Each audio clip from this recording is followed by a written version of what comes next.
Jóvenes y señoritas, ¿cómo están? Muy, pero que muy buenos días. Sean todos ustedes bienvenidos y bienvenidas a otra clase de historia. Soy tu profesor, Víctor Urbina, y estamos aquí con la aula 15, la tutora Ninoshka, que está creo que desde las 7 de la mañana. Un saludo para ella.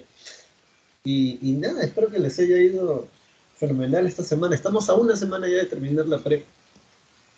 Así que nosotros ya estamos listos también.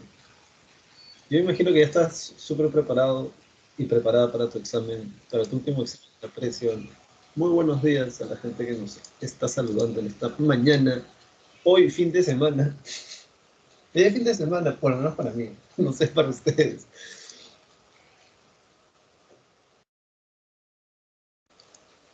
¿Qué tal? ¿Cómo han estado? Vamos a saludar a la gente que nos saluda hoy. A Guzmán, muy buenos días. A Guevara, también muy buenos días, gracias. Gracias por los buenos días. Bueno, entonces vamos a comenzar de una vez. A ver, vamos a compartir pantalla. Ajá. Sí, exacto. Muy bien, a ver, vamos a ver qué es esto. Ajá. Bueno, la clase de ahora va desde la Revolución Mexicana hasta el nuevo orden mundial. Y bueno, ya sabes, no se trata de los Illuminati o una vaina así. No estamos hablando, acuérdate, ciencia social, de cosas, digamos, que tú puedes confirmar o comprobar de alguna manera. Así que esta clase abarca 2 semanas en realidad de ciclo normal, que es 18 semanas. Y nosotros vamos a comenzar de una buena vez, porque si no nos vamos a quedar cortos de tiempo. A ver, vamos a agrandar esto. Ustedes tienen que estar aquí, ¿no? La revolución, bueno, este inicia con la revolución rusa, pero cronológicamente hablando, esta es primera, bien, la revolución mexicana. No sé, es un poco todo, así que vamos a ver lo más importante de cada cosa. A ver, vamos a usar esto, obviamente, sí, porque si no nos va a dar. Muy bien, chicos y chicas. Entonces, una vez más, muy, pero que muy buenos días a cada uno de ustedes. Soy Víctor Urbina y estamos aquí con la aula 15 de la pre San Marcos. ¿Estamos cuántos días? Estamos 25 de febrero, hoy viernes, año 2022. Y nuestra tutora es la tutora Ninoshka Khanna. Bueno, entonces, ¿qué cosa sucedió aquí? Vamos a ver, acompáñame a ver esta historia. Sobre la Revolución Mexicana. Bueno, de manera general te digo algo que tienes que tener en cuenta. Este tema lo han agregado durante la pandemia. El año pasado creo que lo agregaron, o el ciclo pasado. O sea, este tema no existía antes en los boletines. A eso es lo que quiero llegar. Entonces, como el tema no existía y lo han agregado recientemente, hay probabilidades de que te pueda venir. Así que vale la pena que por ahí recuerdes lo más importante que vamos a mencionar ahora. Otro detalle es que recuerda que México, culturalmente hablando, si bien es cierto, tiene sus propias características y hábitos, costumbres, ¿no? Culturas, pueblos, uh, es parecido, es bastante parecido a Perú. De hecho, hasta el día de hoy hay gente que estudia en México a Perú y gente de Perú que estudia en México porque justamente eh, tenemos una historia que va en paralelo y es similar en algunos sentidos. Por ejemplo, para el caso peruano, Huari, no, Huari y Tiahuanaco, de ahí vienen los incas, ¿verdad? Los imperios. Entonces, en el caso de ellos son los mayas y luego vienen los aztecas. Fueron conquistados por españoles, Fernando Cortés, ¿no? Con Moctezuma, Atahualpa con Pizarro. Luego se fundan 2 virreinatos, ¿verdad? Y entonces, parece gracioso, pero la historia de la Revolución Mexicana es parecida a como es la República Aristocrática aquí en el Perú.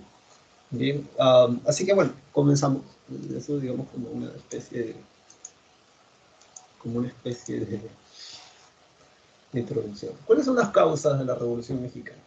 Bueno, tal vez una de las primeras causas que hay que mencionar, desde el punto de vista además de la historia de los propios mexicanos, es la de la historia de Porfirio Díaz. ¿Quién es este señor? Este sujetazo llamado Porfirio Díaz gobierna México, pero Gobernó México desde el año, escucha bien el año, 1876 hasta el año de 1911. O sea, saca, saca cuentas, ¿no? El tipo gobernó un montón, más de 30 años creo. Y bueno, ¿qué cosa sucedió? En 1908, o sea, 2 años antes, ya estaba, ya había agarrado de costumbre, por así decirlo, de vacilón, decir que iba a dejar el gobierno, ¿no? Entonces él convocaba elecciones y él siempre ganaba por mayoría. Obviamente amañaba las elecciones, ¿no? ¿no? Estaba amañado. Y en 1908 parece que esta vez sí quería dejar el poder, ¿no? Entonces él dijo, bueno, voy a dejar el poder, voy a convocar elecciones. Y, y el tipo que era el más voceado para ganar las elecciones era este sujeto, Francisco Madero, que en 1908 está bastante voceado y parece que Porfirio Díaz dice que no, pues no, que en realidad era mentira, que no iba que mejor sí se iba a quedar en el gobierno. Y eso es lo que va a producir que metan preso a Madero. Luego, en 1910, lo liberan, él va a Estados Unidos, y en Estados Unidos él lanza un panfleto o una proclama llamado el Plan de San Luis Potosí.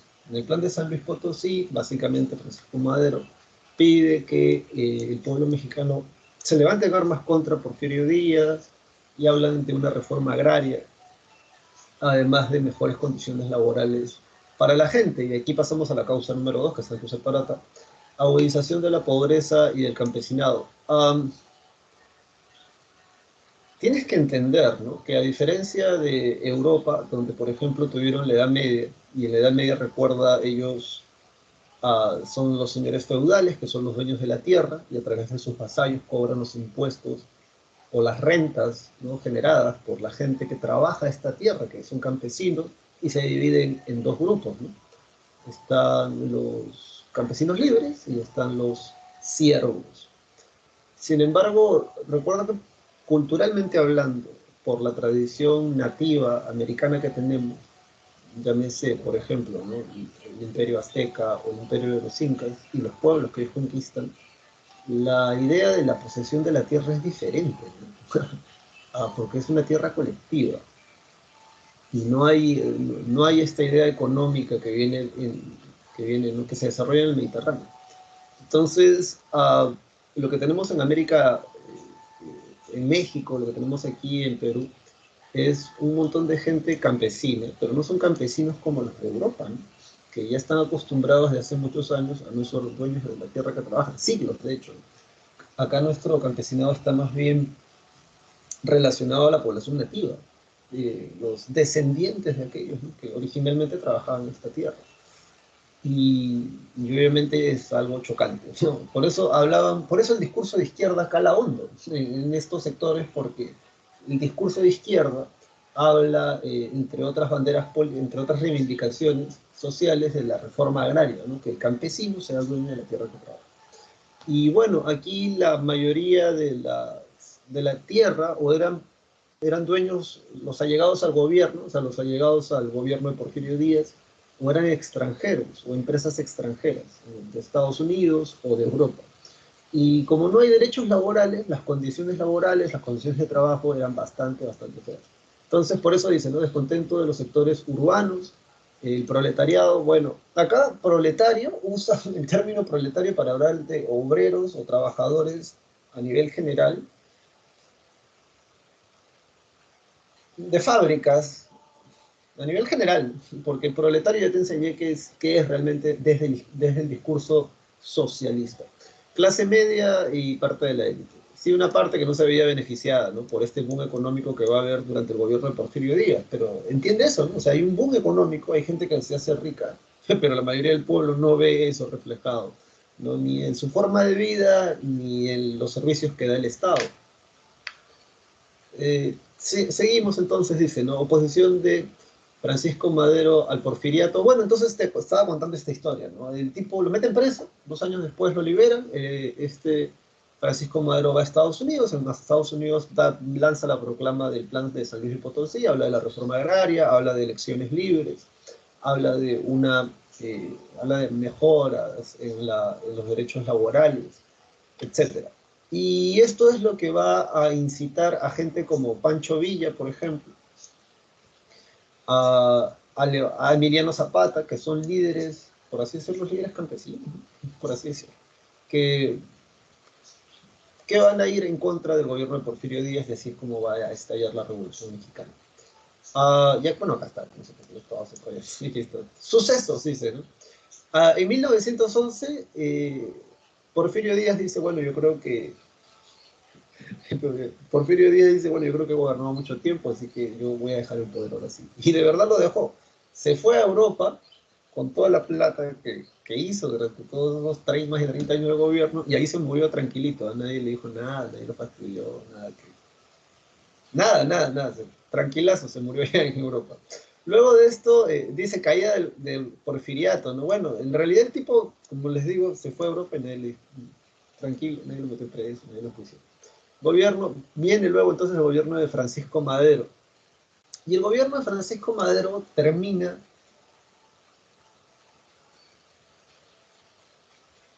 sin hacer aquello que había prometido, ¿no? La reforma agraria, mejora de derechos laborales, y más bien termina siendo como una especie de sucesión de lo que venía siendo el porfiriato. Porque además, la gente no recuerda que Francisco Madero de hecho era parte del grupo de Porfirio. Producto de esto, además, él ordena, Francisco Madero, a disolver el ejército revolucionario. El ejército revolucionario es el ejército popular que se forma durante la Revolución Mexicana, de campesinos mexicanos en contra del gobierno de Porfirio Díaz. De hecho, si alguna vez, porque eran más, ya estaban dejando de ser conocidos en mis tiempos, o sea, cuando yo era adolescente, todavía veíamos películas de, de poblaciones, ¿no? Pueblos mexicanos, ¿no? En medio de, del desierto, ¿no? Un arenal, por así decirlo, y las típicas peleas, ¿no? Entre el sheriff, que es un abusador, que justamente estas películas tienen que ver con estos años, ¿no?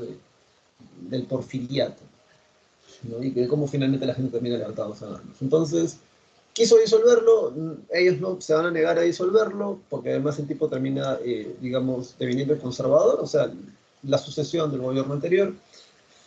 Y es por esa razón que se da la rebelión de Emiliano Zapata por la cuestión agraria, y es aquí donde se da el plan Ayala, ¿no? El plan Ayala básicamente dice hay que eliminar a Francisco Madero y hay que hacer la reforma agraria y hay que mejorar los derechos laborales y hay que hacer una nueva constitución, etc.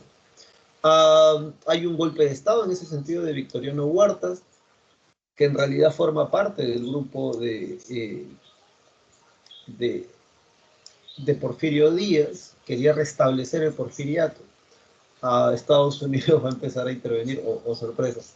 Y bueno, ¿y cómo termina todo esto? Dice, conflicto entre los caudillos con la victoria, parece, con la victoria de Venustiano Carranza. Venustiano Carranza gana, y luego de él se va a promulgar la Constitución de 1917, gana por Emiliano Zapata y Pancho Villa, porque de hecho ellos van a pelear, van a derrocar a Francisco Madero, lo meten preso, lo terminan matando. A Victoriano Huertas creo que de hecho lo derrocan. Y, y es gracias a Emiliano Zapata, Pancho Villa, en esta foto que le han puesto a color, porque originalmente estaba en blanco y negro. Pero acá la puedes ver así, bien chévere, a estos personajes. Que por cierto, no, en realidad han montado la foto.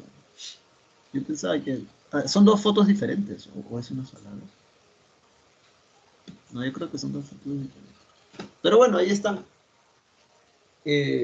los personajes, digamos, importantes de la Revolución Mexicana. Vámonos ahora inmediatamente.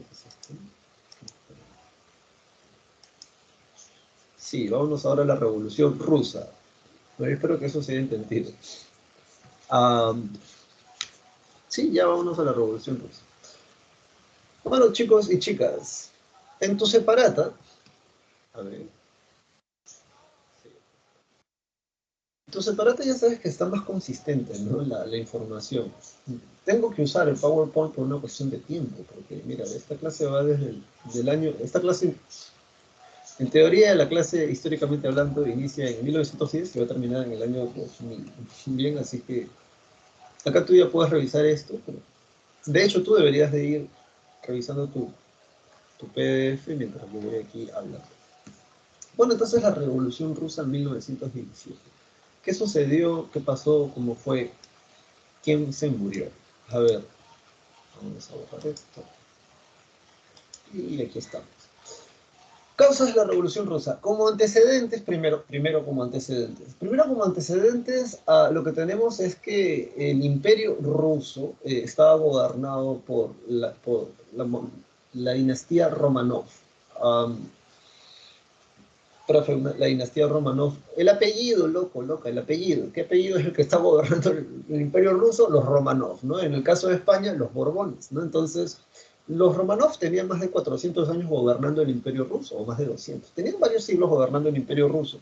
Y recuerda, por favor, que el Imperio Ruso no es un solo país, ¿no? Con un solo tipo de población. El Imperio Ruso, de hecho, luego de la Revolución Rusa, o luego, mejor dicho, de la Guerra Fría, salen 20 países de lo que antes era la Unión de Repúblicas Socialistas Soviéticas, ¿no? Entonces, el Imperio Ruso, de hecho, tenía a varias naciones, o sea, varios pueblos diferentes, no gobernados por la monarquía zarista. Zar es el, como se le dice al monarca ruso, Kaiser en el caso alemán. Bueno, era una monarquía bastante autoritaria, déspota. De hecho, estos locos todavía estaban en el absolutismo déspota. No tenían congreso los rusos. Ya las otras monarquías de Europa, 100 años atrás, o menos, 80 o 60 años atrás, ya tenían monarquías constitucionales, el Imperio Ruso no la tenía. Y bueno, por eso dice, ¿no? Este despotismo, dice, ¿no? Del régimen zarista. Zar es como se le llama, ¿no? Al monarca del Imperio Ruso. Esta es una fotografía también así, a full color. Este es el zar Nicolás II, que como vimos en la última clase de Historia Universal, es el primo hermano del rey Jorge III de Inglaterra. No, perdón, Jorge V. Y claro, porque la mamá del zar es la hermana que es la hermana del, de la mamá del rey de Inglaterra, ¿no? En ese tiempo. Entonces, también tenemos esa crisis económica agudizada por la Gran Guerra. Algo que no te dije de la Primera Guerra Mundial en relación a Rusia es lo siguiente, así que presta atención. El Imperio Ruso durante la Primera Guerra Mundial tiene el ejército más grande de las monarquías que van a pelear. ¿Con cuántas personas cuenta el Imperio Ruso? 5 millones de soldados. Eso es una barbaridad de gente. Si lo comparas, por ejemplo, con el Segundo Reich, ¿no? Con Alemania. Alemania lleva a 2,5 millones de soldados a pelear a la guerra. El Imperio Ruso tiene a 5 millones de soldados. Sin embargo, no tiene armas para todos. Se dice que el zar solo tenía armas para la mitad o un poco menos.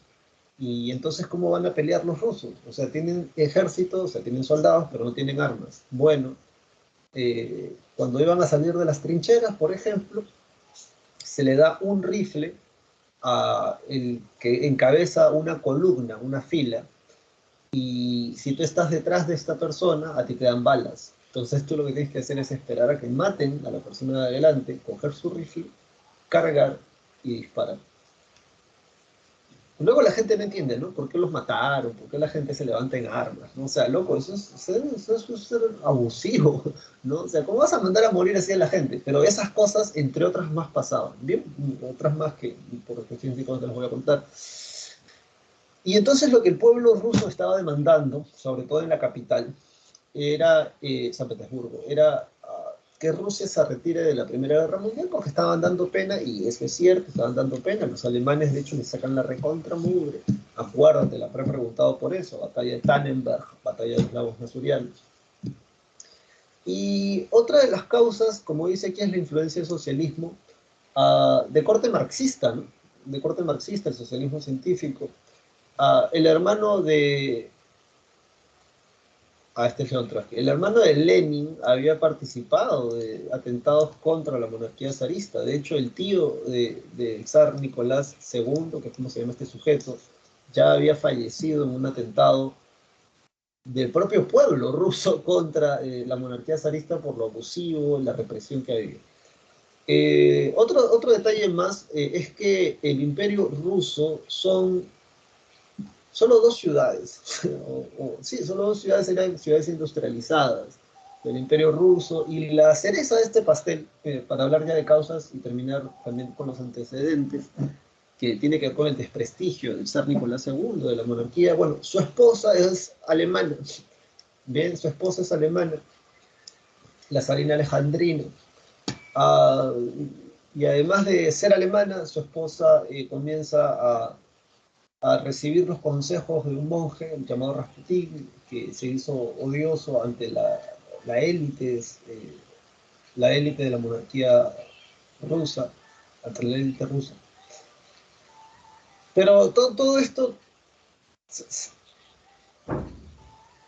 cuando Rusia pelea contra Japón, ¿no? En la guerra ruso-japonesa que está en tu separata, acá no está en tu separata, en la guerra ruso-japonesa, eh, va a ser la primera vez, se escucha bien, donde una monarquía asiática derrota a una vieja monarquía europea. Y va a ser una cosa loca, ¿no? Porque justamente es allí donde ya se va a empezar a cambiar la idea, ¿no? De estas monarquías europeas invencibles. Va a ser la primera vez, ¿no? Que una monarquía asiática, en este caso el Imperio del Japón, derrota a una vieja monarquía europea, que es el Imperio Ruso. La guerra ruso-japonesa creo que va del 1904 al 1905, o del 5 al 6, pero producto de esto es que van a venir más levantamientos que van a pedir o van a exigir que la monarquía rusa sea una monarquía constitucional. De hecho, en 1907, producto de estos levantamientos, en diferentes lugares del Imperio Ruso, se establece la Duma. La Duma es el Congreso ruso, y al año siguiente el zar lo va a disolver. Entonces, ¿qué cosa ocurre? Cuando Rusia se mete a la guerra, los alemanes los derrotan en la batalla de Tannenberg, la batalla de los lagos masurianos.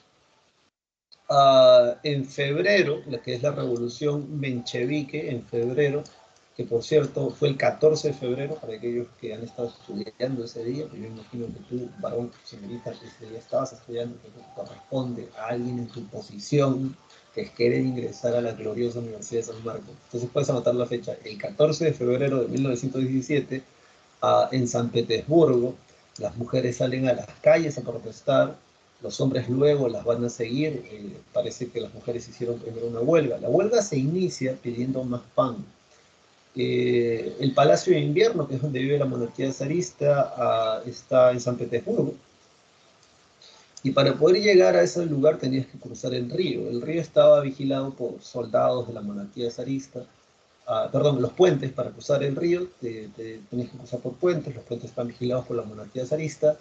Pero ese día, 14 de febrero de 1917, hizo tanto frío que el río se congeló, así que la gente pudo pasar por el río, por encima del río congelado, y ir directamente al Palacio de Invierno. Y la orden que va a dar la monarquía zarista, la orden cuando toda la gente, mujeres, sobre todo mujeres, estaban frente al Palacio de Invierno protestando, detrás de ellos los hombres, la orden va a ser abrir fuego contra ellos, o sea, dispersar a la población de la protesta. Ya lo habían hecho antes, y eso está como antecedentes, llamado el Domingo Sangriento. Abrieron fuego contra la población. Pero los propios soldados del zar se van a negar a esto, y cuando los soldados del zar se niegan a esto, la gente ya para ese momento estaba pidiendo la renuncia del zar Nicolás II, y el zar se encontraba regresando en tren desde el frente oriental, que es Alemania contra Rusia, se encontraba regresando en tren, y estando en el tren, los propios oficiales le dicen, creo que debes de renunciar. Y el tipo renuncia. Finalmente, el zar Nicolás II, al ver que ya no tenía el apoyo del ejército, renuncia, abdica al trono. Posteriormente, en los meses siguientes, a toda la familia la van a meter, la van a meter presa, por así decirlo, en una casa, en una provincia, a las afueras de la capital. Y en 1919, 1920 los van a asesinar. Bien, van a asesinar a todos ellos así, como les van a decir, les vamos a tomar una foto, por cierto, hablando de cómo los mataron. Se sentaron hasta que vino alguien y les dijo, han sido condenados a muerte y los van a aniquilar a todos. Si has visto Disney, la película Anastasia, es esta niña que está aquí, que tenía creo que 11 o 10 años.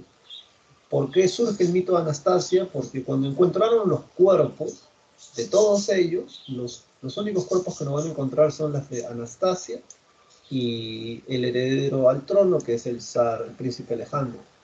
Ah, la investigación posterior dice que muy probablemente, ojo, teoría, hipótesis, muy probablemente los soviéticos, o sea, los que finalmente ganan la Revolución Rusa, los cuerpos de ambos niños los van a poner aparte para que la prensa internacional o la opinión pública, la opinión internacional, no diga que ellos han asesinado a niños. ¿Bien? Pero lo más probable es que mataron a todos. Siguiendo entonces con esta historia, la revolución menchevique o la revolución de febrero, anota en tu separata, por favor, o donde estés escribiendo, es una revolución espontánea. Es una revolución espontánea, primero anota esto, es una revolución espontánea. Otra idea importante es que la revolución de febrero son minoritarios moderados, los que, justamente por eso también es espontánea la revolución de febrero, no fue algo organizado, a diferencia de la revolución bolchevique, que esa sí va a ser pensada, esa sí va a ser planificada, y esa sí va a ser con toda la intención del mundo. Bien, entonces, ¿qué cosa te puede preguntar la PRE? ¿Qué cosa sucedió durante la revolución menchevique? ¿Qué cosa sucedió durante la revolución bolchevique? Que de hecho lo han preguntado así varias veces. Entonces, durante la revolución menchevique, el zar abdica el trono y se establece la nueva República Rusa. Profesor, ¿cómo República Rusa? Acuérdate, presidente, constitución, y se acabó. ¿Quién es el presidente que gana las elecciones prometiendo algo que luego no va a cumplir estos políticos, ¿no? ¿Quién gana las elecciones? Kerensky, ¿bien? Kerensky gana las elecciones, resumiéndotelo mucho, de manera muy tosca, diciendo que él iba a retirar a Rusia de la guerra.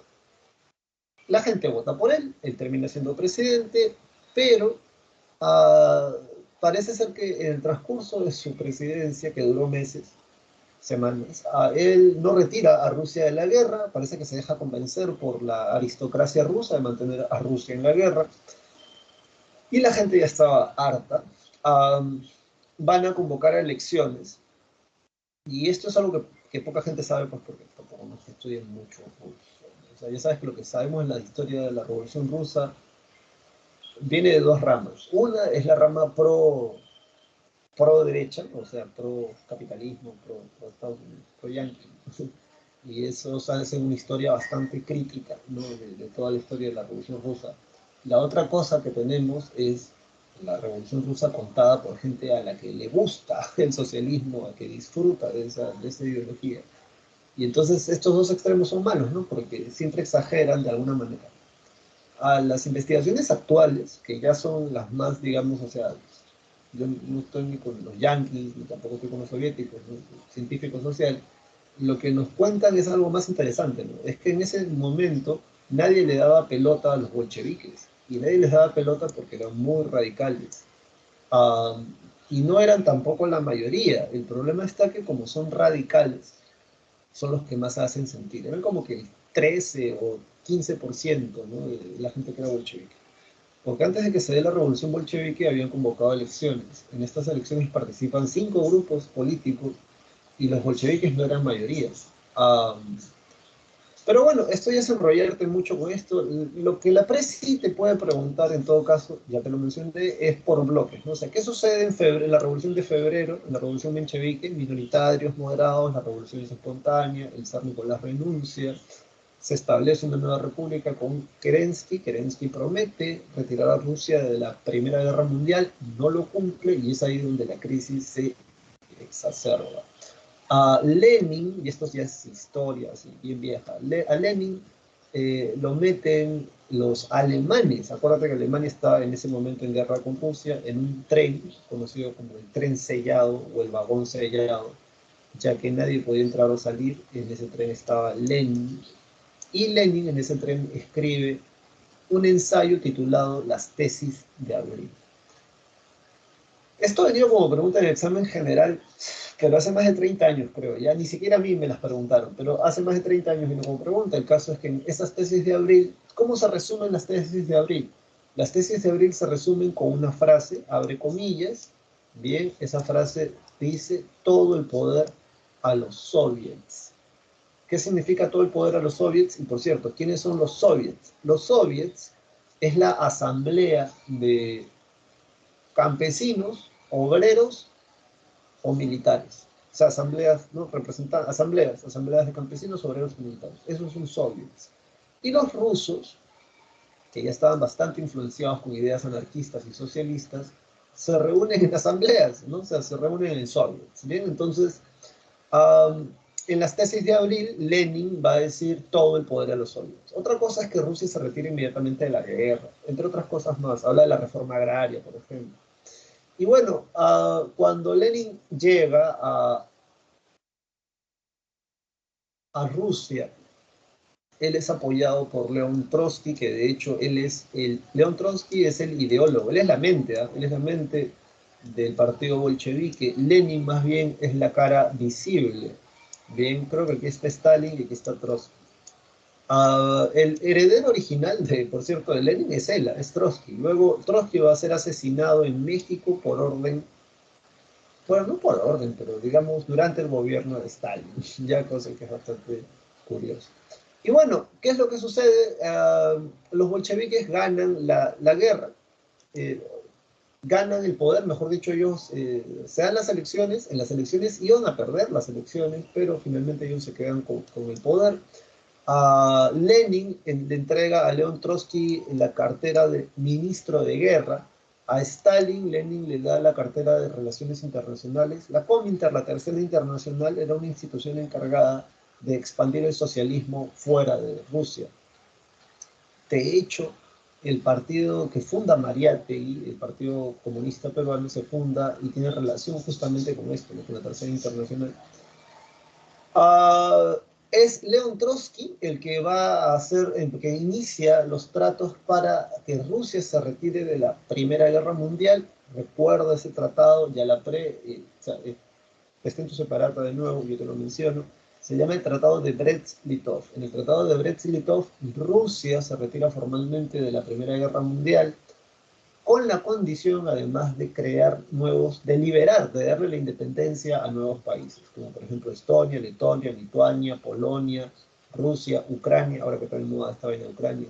Entonces ya por ahí puedes entender la relación histórica que tiene. Entonces, bueno, acá está, de hecho, no sé por qué lo estoy mencionando, acá está el Tratado de Brest-Litov, apréndetelo de memoria. Las consecuencias, obviamente, también te las aprendes de memoria. Guerra civil rusa hasta 1921. ¿Quiénes ganan esa guerra civil? Los bolcheviques al mando de Lenin. Se crea la Unión de Repúblicas Socialistas Soviéticas en 1922. Y aquí escúchame esto porque esto es por historia. No creo que la te lo pregunte, pero yo te lo cuento porque así de repente te va a servir. Vamos a borrar primero esto. Ya está.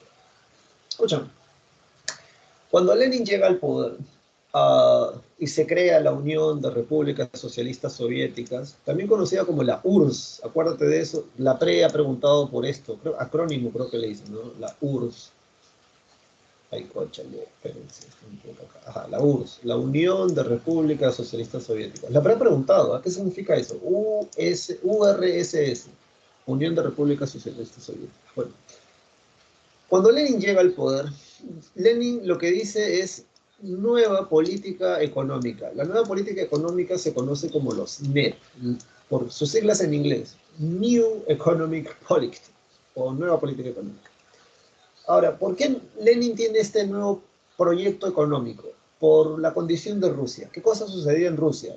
Lo que pasa es que cuando ellos llegan al poder, la teoría marxista, no sé si Marx, pero Marx lo explica, de ahí la gente que lo lee saca su teoría. Pero según la teoría marxista, que no sé si a ti te la llegué a explicar, ellos dicen que los modos de producción, el ser humano ha sido explotado a través de los modos de producción. Entonces, el primer modo de producción es la sociedad primitiva. Allí, en ese modo de producción de la sociedad primitiva, la tierra es colectiva, no hay una propiedad individual. Es como un ayllu, ¿no? Las tierras del ayllu, la propiedad es colectiva. Luego pasan a un segundo momento, que es el modo de producción feudal, que es, tienes a un señor feudal que es dueño de la tierra, tienes a mucha gente que es campesina, pero no es dueño de la tierra que trabaja. Entonces, ¿cómo se explota al ser humano? A través de la tierra. Luego pasamos al tercer modo de producción, que es el capitalista, con su desarrollo, su apogeo en la industrialización, que es la fábrica, es el modo de producción, o sea, a través de la fábrica se producen bienes de consumo y al mismo tiempo a través de la fábrica se explota el ser humano. Y luego del capitalismo vendría el socialismo, que es donde el proletariado toma el poder, el proletariado es un trabajador de una fábrica, y luego viene el comunismo, que es donde ya no existe la propiedad privada. Lenin se había dado cuenta de que primero el imperio ruso era eminentemente feudal, y él decía que del feudalismo se habían saltado de frente a la parte del socialismo. Pero no puede haber un momento socialista si antes no has tenido tu proceso de industrialización, porque se supone que los proletarios son obreros que son explotados en una fábrica. Pero si solo 2 ciudades de todo el imperio ruso son industrializadas, entonces aquí estamos, o sea, no cuadra con la teoría. Entonces, como no cuadra con la teoría, él dijo los NEP. Los NEP se resumen en una frase, que es dar un paso hacia atrás para luego dar 2 pasos hacia adelante. ¿Qué cosa quiere decir con esto?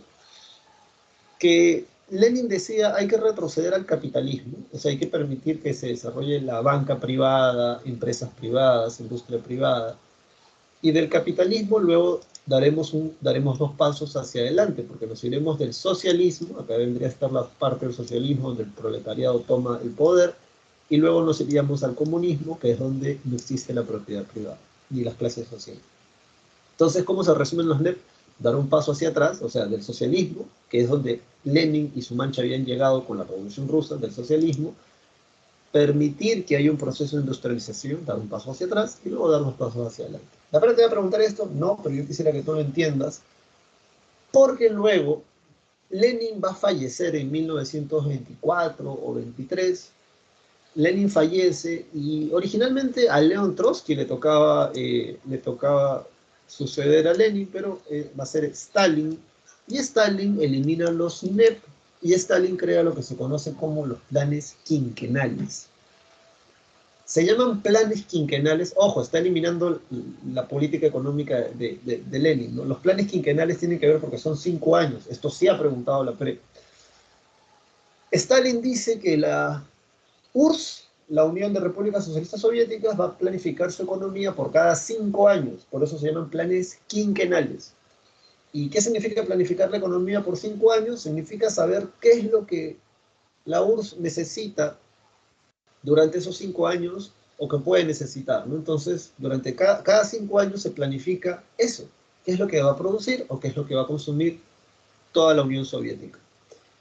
Gracias a eso, y eso es lo que yo quisiera que tú anotes, gracias a esto de los planes quinquenales que se dan durante el gobierno de Stalin, la Unión Soviética no se ve afectada por la crisis del 29 que se inicia en Estados Unidos. Bien, así que eso es todo lo que te iba a mencionar de esto, ya lo demás lo puedes volver a escuchar, ya sabes que tienes una sala multichat y también puedes preguntar si necesitas abordar uno de estos temas de cara a tu examen, ¿no? Bueno, entonces vámonos ahora a la crisis del capitalismo, ¿no? Crisis del capitalismo, antecedentes, origen, causas, consecuencias, New Deal. Ya, a ver, en la separata está más bonito, ¿eh? O sea, está mucho más, de hecho, consistente. A ver, sí, aquí está, ¿ves? Aquí inclusive hay fotos, ¿no? Del día, fotos del día, filas de pan en París. Hay lecturas. Este es el presidente con el cual se inicia la crisis, Herbert Hoover, republicano, pero el tipo que saca a Estados Unidos de la crisis gracias al plan económico conocido como el New Deal es Franklin Delano Roosevelt. Bien, y aquí está justamente desgranado, está todo el primer New Deal y el segundo New Deal que hace como que 40 años atrás vino como pregunta en un examen de acá se pasaron de sanos. Esto de consecuencias va, ya bueno, no importa. Entonces, a ver, vámonos para acá. ¿Cuáles son los antecedentes de esto? Dice, hegemonía de los Estados Unidos luego de la Primera Guerra Mundial, los locos años 20. Sí, bueno, eso es una consecuencia, ¿no? Luego de la Primera Guerra Mundial, recuerda que los países europeos han sacado la mugre y necesitan reconstruirse. Ahora, para la reconstrucción, obviamente tú necesitas fábricas, necesitas materiales, ¿verdad? Parte de ese dinero para poder iniciar el proceso de reconstrucción se lo presta a Estados Unidos, o los bienes que necesitan, los materiales, se los venden empresas de los Estados Unidos. Y por esa razón hay una hegemonía de los Estados Unidos, y en la ciudad de Nueva York, que es donde está la Bolsa de Valores, eh, pasa a ser la primera en el orden mundial, porque antes era la Bolsa de Londres, ¿no? La Bolsa de Inglaterra.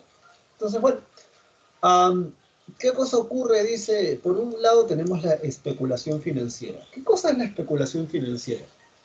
Es comprar un precio para venderlo a otro en el futuro a tu beneficio. Profesor, no lo entiendo. Por ejemplo, supongamos, ¿bien? Supongamos que esta sea una moneda de plata. ¿Sí? Supongamos. Entonces, antes de que estalle esta guerra ahora que parece que ya se va a dar, la de Rusia con Ucrania, supongamos que yo vivo cerca de esas zonas, un país, ¿no? Estonia, Letonia, Finlandia, Ucrania, son países que están ahí, ya, sin frontera. Entonces, yo soy la persona que limpia la oficina no sé, pues un embajador, ¿no? En Ucrania o en Rusia, y me entero de que se están llevando mal, pues, ¿no? El presidente Putin con el de Ucrania. Así que yo sé, por historia, que cada vez que estalla un proceso de guerra, lo que la gente hace, y esto es, o inflacionario, ¿eh? Acuérdate, y mira que nosotros vivimos en Perú, nosotros hemos tenido como que 3 o 5 crisis económicas, ¿eh? Así que esto te puede servir. Antes de que estalle una crisis económica o antes de que estalle una guerra, lo que hace la gente pilas, que ha estudiado un poco de historia, es comenzar a acumular metales preciosos. Tú lo que haces es tus monedas, los cambias por oro o los cambias por plata. Antes hacían dólares, ya no es buen negocio. Si no me crees, busca en internet por qué ya no es buen negocio. Pero la cosa es que la gente comenzaba a cambiar su dinero, su papel moneda, y le dicen papel moneda justamente.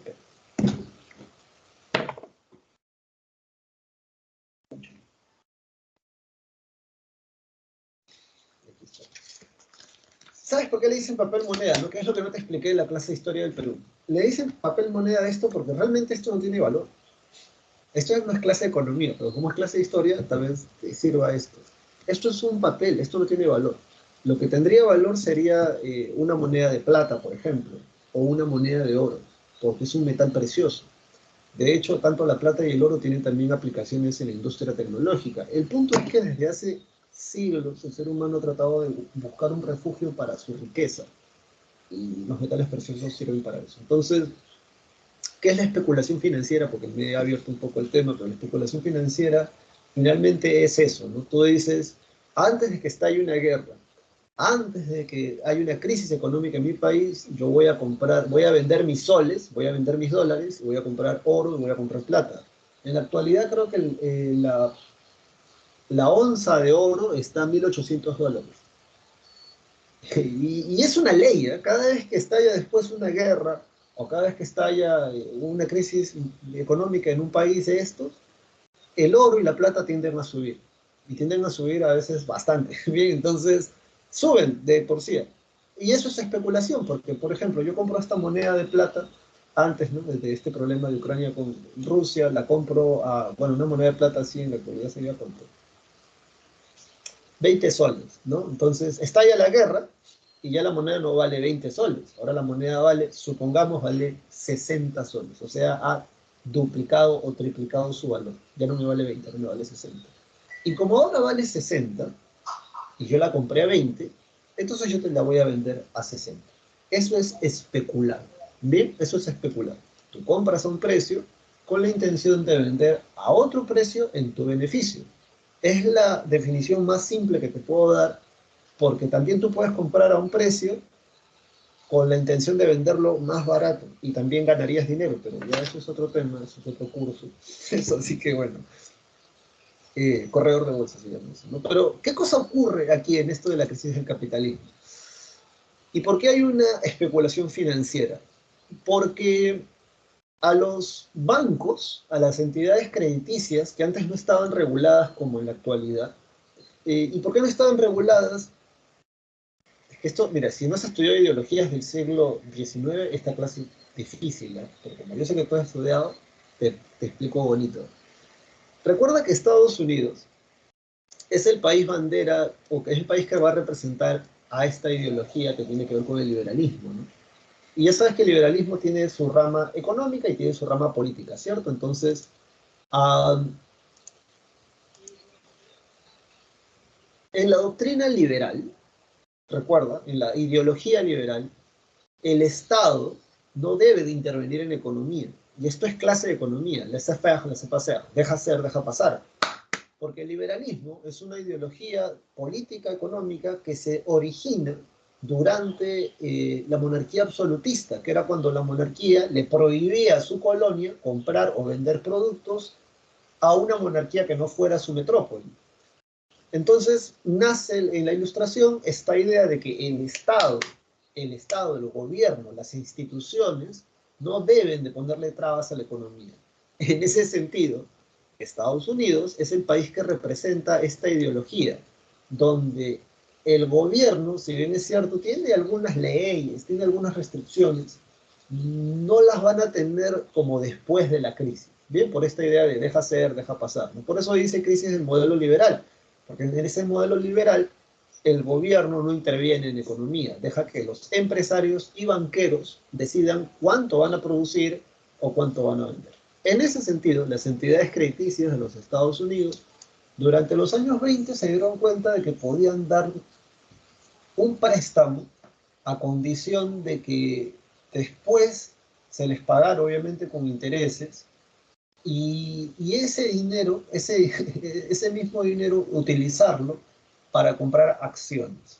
¿Qué cosa es una acción? Una acción es un trozo de papel, por así decirlo, porque en la actualidad hay acciones virtuales, ¿no? Pero en esos años es un trozo de papel que ese trozo de papel certifica que tú tienes una porción del valor, en este caso de una empresa. Entonces, supongamos, ¿no? Tú tienes una empresa, ¿sí? Acá está la empresa, y esta empresa, cuando sale a cotizar a la bolsa de valores, la empresa sale con 1.000.000 de acciones. ¿Qué significa 1.000.000 de acciones, profesor? No, pero ahí, y ya está. ¿Qué significa 1.000.000 de acciones? 1.000.000 de certificados, y ese 1.000.000 de acciones, supongamos, vale $1. ¿Por qué? Porque toda la empresa vale $1.000.000. Sí, es un ejemplo sencillo. Entonces, estamos en 1920, la empresa vale $1.000.000 y la empresa necesita dinero, ¿no? Entonces, para eso lo que va a hacer la empresa es vender la mitad de sus acciones. Vende 500.000 acciones, o sea, 500.000 trozos de papel. ¿Qué es la especulación? Yo sé que esa empresa en realidad tiene futuro. Entonces yo, a través de mi especulación financiera, voy a comprar una acción a $1. Y yo sé que como esa empresa tiene futuro, con el tiempo esa acción va a subir de valor, el precio de esa acción ya no va a valer $1, va a valer, supongamos, $10. Entonces, gracias a que esta empresa puso sus acciones, puso su valor en certificados, en acciones, y luego esos certificados los vende en la bolsa de valores de Nueva York, puedes tener dinero, liquidez, si tú eres el dueño de esa empresa. Lo que ocurre en este momento, y esto es toda una sola pelota, es lo siguiente. Escucha, los banqueros o las entidades crediticias en Estados Unidos comienzan a darle dinero a gente que no tenía plata. Escúchame bien. Esa gente que no tenía dinero se presta $100, que en 1920 era una barbaridad de plata. Entonces, con esos $100, estas personas compran acciones en la bolsa de Wall Street. Esperan a que pase un año porque las acciones van en subida. O sea, si tú miras los precios, esta línea que voy a dibujar acá representa los precios de las acciones en Wall Street. Entonces, si esto es 1920, aquí empezamos, ¿verdad? Y esto es 1929. Para 1929 hay un momento donde esto hace esto. Bien, acá no se valían $100 las acciones y aquí empezaron a valer centavos. ¿Qué cosa ocurrió? Ocurre esto, pues. La gente comienza a comprar acciones a $1 con la esperanza de venderlo más caro en el futuro. Pero no es cualquier gente, o mejor dicho, era cualquier gente. Los bancos en Estados Unidos comienzan a darle dinero a estas personas y con ese dinero estas personas compran acciones, ¿no? Entonces yo, por ejemplo, compré una acción a $1 y en diciembre del año 2020 la vendo a $2. Con $1 pago el préstamo que me he hecho en el banco y con el otro yo me lo quedo. Pero como ya me gustó la salsa, lo que hago es hacerme otro préstamo. Y entonces, por un lado, no sé si entiendes esta idea, que la estoy tratando de explicar bonito, pero por un lado tienes a gente que no tiene plata y que está haciendo dinero prestándose dinero de un banco, que luego lo que hace el banco es volverle a prestar este dinero a otra persona que está comprando ahora la acción a $2 para venderla a 4 ya de repente en el año 2022. Y lo que yo quisiera que tú te des cuenta es que no, no se está generando valor, profe, no entiendo. O sea, la empresa, que en el ejemplo que te puse, vale $1.000.000 realmente. Más arriba de ese precio es especulación financiera. O sea, no es un precio real, es simplemente que la gente quiere ese producto y por eso, ya sabes, ley de la oferta y la demanda, hacen que el precio suba porque hay muy poca oferta de esas acciones. Entonces, lo que tenemos es que los bancos de los Estados Unidos comienzan a darle préstamos o créditos a personas que no tienen dinero para comprar acciones cuyo precio no es el precio real, no es su precio real. Y por esa razón se crea una burbuja inflacionaria de algo que en 1920, antes de octubre, ¿no? Antes de octubre valían $1.000 o, o $100, acciones que valían $100, que en esos años era mucho dinero, realmente no valían esa cantidad. Y este proceso se inicia en estos años, en los años 20. Por otro lado, tenemos la sobreproducción industrial. ¿Qué significa sobreproducción industrial? Tiene que ver, anota, ¿no? Tu clase de economía, la ley de la oferta y la demanda. Yo sé que tú sabes. ¿Qué cosa ocurre con el precio de un producto cuando ese producto abunda en el mercado? Porque ya lo has aprendido, ya lo hemos aprendido en la clase de la Revolución Francesa. ¿Qué cosa ocurre con el precio de un producto cuando ese producto escasea? Durante la Revolución Francesa lo que escaseaba era el pan. Entonces, ¿qué cosa ocurrió con el precio del pan durante la Revolución Francesa? ¿Algunos de ustedes lo recuerdan? ¿El precio subió o el precio bajó? ¿A cuánto llegó a valer una rebanada de pan durante la Revolución Francesa? Esto no te lo va a preguntar la PRE, ¿no? Pero en la anécdota sirve, ¿no? Para que entiendas tú por qué la gente luego se levanta en armas, ¿no? Llegó a costar Ah, muy bien, Guevara dice, sube, ¿no, profesor? El precio sube, porque no, la gente no entiende. Sí, muy bien, Guevara, el precio sube.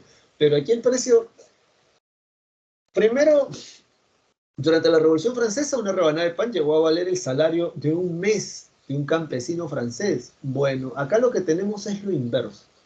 Acá hay una sobreproducción industrial. Esta sobreproducción industrial tiene que ver con la Primera Guerra Mundial, porque recuerda que los países europeos se están reconstruyéndose, entonces solicitaban en realidad bienes. El problema, ¿dónde radica? El problema radica en que como Estados Unidos, que son los representantes del liberalismo, no controlan, bajo esta ideología de laissez-faire, laissez-passer, deja pasar, no controlan la industria o las finanzas, no las controlan como después si las van a controlar, estos comienzan a hacer estas payasadas, comienzan a darle dinero a gente que no tiene plata para comprar acciones, que esas acciones además están sobreinfladas en su precio, y las grandes industrias, llámese industria automotriz, petrolera, eléctrica, etcétera, comienzan a sobreproducir. Y yo sé que tú sabes, cuando hay una sobreproducción de bienes, el precio de esos bienes tiende a bajar. Pero aquí hay un cóctel bastante peligroso, porque por un lado tienes gente que no tiene plata y está haciendo dinero vendiendo acciones que están sobrevaloradas, y por otro lado tienes empresas, tienes industrias que están produciendo cosas que no van a comprar vendedor. ¿Y cuándo ocurrió eso? El jueves 24 de octubre de 1920 se desploma la bolsa de valores. ¿Qué sucedió? Bueno, lo que sucedió fue que alguien se dio cuenta de esto. Esto que te estoy contando, alguien se dio cuenta de que estaban por acá, ¿no? O sea, esta persona, este grupo de personas, de hecho, se dio cuenta de que estaba en este carrusel de subida y que en algún momento iba a bajar. Entonces, lo que este grupo de gente hizo fue vender sus acciones. Cuando estas acciones se venden, porque esto duró una semana más o menos, durante una semana ocurrió. Primero fue un martes, el martes la bolsa cae, Y el miércoles los banqueros dijeron, vamos a rescatar a la bolsa, vamos a inyectarle dinero, o sea, vamos a comprar esas acciones que no van a conseguir comprador.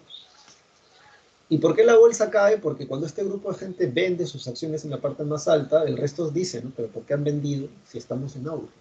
Rascan un poquito el tema y se dan cuenta de todo esto, la especulación financiera, la sobreproducción, y ese es el grupo de gente que vende. Eso ocurre el martes. Um, los banqueros dicen vamos a rescatar la bolsa tiene una ligera recuperación, pero ya para este día, que es el día jueves, todo el mundo se entera de lo que yo ya te expliqué. Hay gente que ha estado comprando acciones sobrevaloradas, hay empresas que han estado sobreproduciendo, y estos locos al mismo tiempo van a vender todas sus acciones. Ese día más de 200.000 acciones no van a encontrar comprador, y ya sabes lo que ocurre. Cuando abunda la oferta de algo, el precio de ese algo tiende a bajar. Aquí no bajó, acá se desplomó el precio, y fue una crisis porque fue una crisis internacional también, porque esta crisis tiene que ver con la rueda de producción. Profesor, ¿cuál es la rueda de producción? Bueno, acá en esta fase se produce, creo que acá se distribuye, o acá se circula, o acá se consume, o acá se invierte. No es la rueda de producción del capital, creo que ustedes ya la deben de haber estudiado en su clase de economía, pero recuerda, ¿no? En la cuestión de inversión, en la inversión aquí están los bancos, ¿bien? Entonces, estos bancos que han dado créditos a gente que en realidad no tenía dinero, ya, entonces ahí, pero el banco también te da créditos si eres una empresa, ¿verdad? Entonces, lo que ocurre en Estados Unidos es que los bancos quiebran, entonces una X, los bancos quiebran. Luego, en la parte de producción, aquí están las fábricas, en la fábrica se produce, entonces la fábrica también va a quebrar. Más de 33 millones de desempleados van a haber para el año de 1931, 30. Más de 5.000 bancos van a quebrar, van a declararse en bancarrota en los Estados Unidos.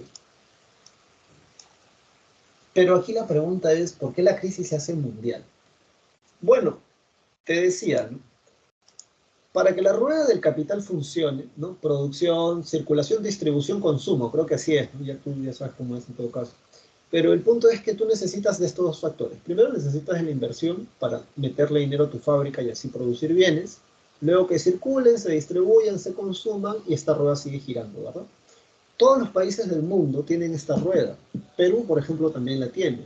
Pero ponte a pensar en lo siguiente. En países como Perú, para 1920-29, para que nuestra rueda gire, necesitamos casi siempre de esta parte, que es la parte de inversión, dinero. Porque con dinero tú puedes producir, circular, distribuir, consumir, etcétera, ¿verdad? Y en el caso del Perú es más delicado, ¿no? Porque en la parte de la producción, las grandes empresas casi siempre son extranjeras. Entonces tienes bancos, fábricas. En Estados Unidos, te decía, los bancos quiebran con el crack del 29, las fábricas cierran. Entonces, ¿qué necesitas para que esta rueda vuelva a girar? Bueno, lo que necesitas es reabrir las fábricas, pero para reabrir las fábricas necesitas dinero. ¿Quién te presta el dinero si los bancos han quebrado? Y es allí donde viene este sujeto que está aquí, que se llama Franklin Delano Roosevelt. Herbert Hoover no pudo sacar a los Estados Unidos del crack o de la crisis, si no es el presidente que viene. Franklin Delano Roosevelt, de hecho, convocan a este sujeto llamado Keynes, François Quesnay, o Keynes, como quieras pronunciarlo. Es que Keynes es un vacilón, la teoría keynesiana, él habla del neoliberalismo. ¿Qué cosa sucede con Keynes? Lo que pasa es que Keynes, ya para 1926, había publicado su libro que se llama Teoría General sobre el Empleo, el Interés y el Dinero. Keynes, 3 años antes del crack del 29, ya le había dicho a través de artículos al gobierno de los Estados Unidos que estaban yendo a una crisis económica. ¿Cómo lo supo el tipo? Porque se puso a ver, ¿no? La bolsa de valores. Y que, por cierto, si tú supieras cómo ver los indicadores de la bolsa de valores, hubieses predicho que el dólar iba a bajar. Y eso no es culpa del presidente, ¿eh? Eso se sabe desde que empezó la pandemia, se sabe eso. Profe, no entiendo. Busca sobre el tema, para que te asustes así feo, una crisis así fea. Pero bueno, el caso es que Él, Keynes, ya había predicho esto. Porque son cuestiones económicas, son números. O sea, acá no es que mi ideología, no, acá son matemáticas, hijo, matemáticas, ¿no? Entonces, cuando se da la crisis, aunque tú no lo creas, el FBI va a la casa de Keynes y le dice, ¿tú cómo sabías que iba a haber una crisis? Porque nadie le hizo caso a Keynes, porque Keynes, ¿qué dice en su teoría? Keynes dice que ellos son liberales, eso es cierto, ellos son liberales, pero el Estado debe de intervenir en algunos sectores estratégicos de la economía nacional.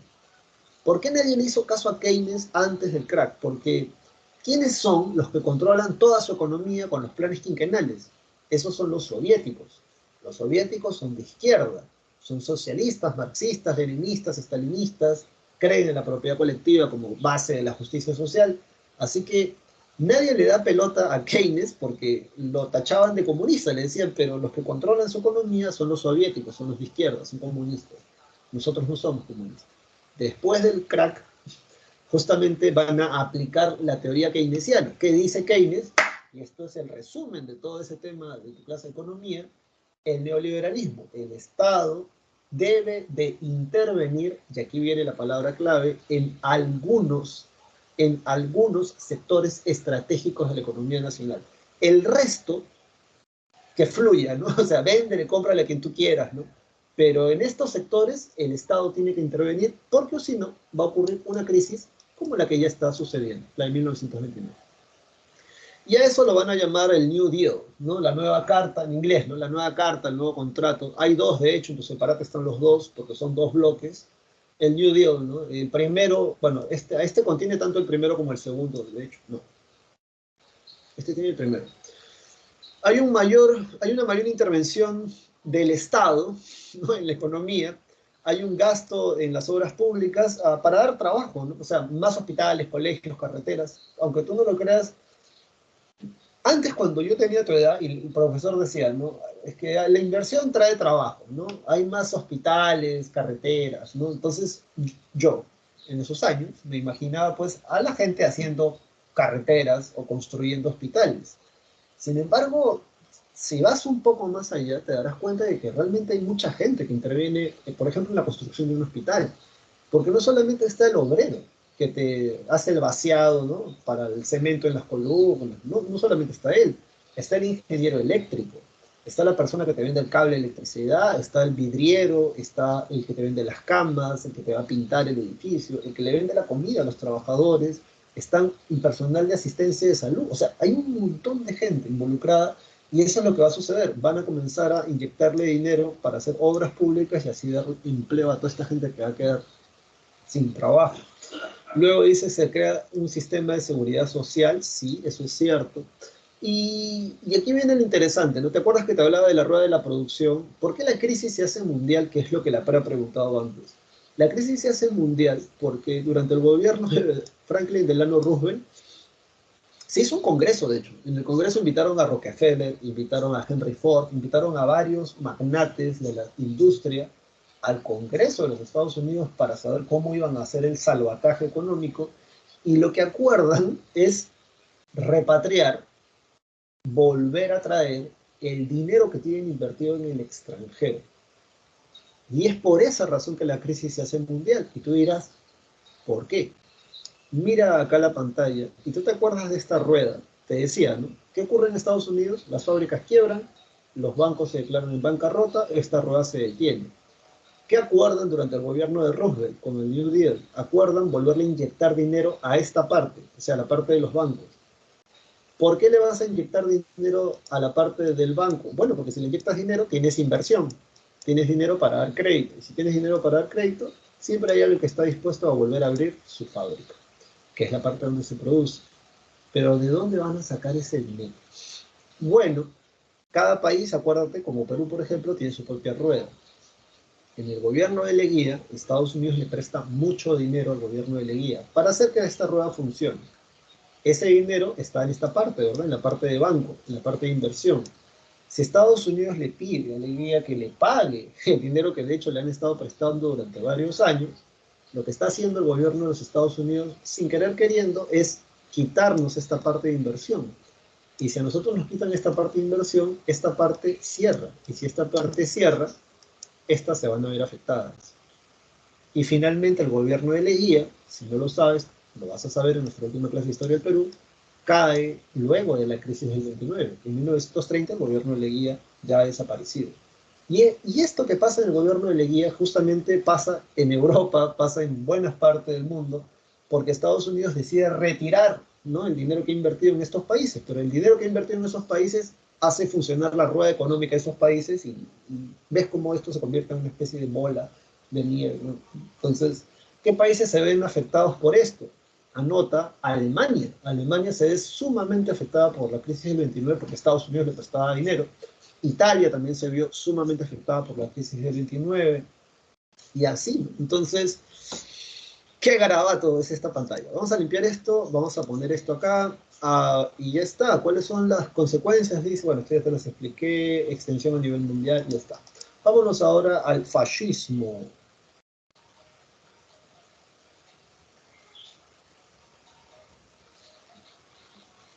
Muy bien.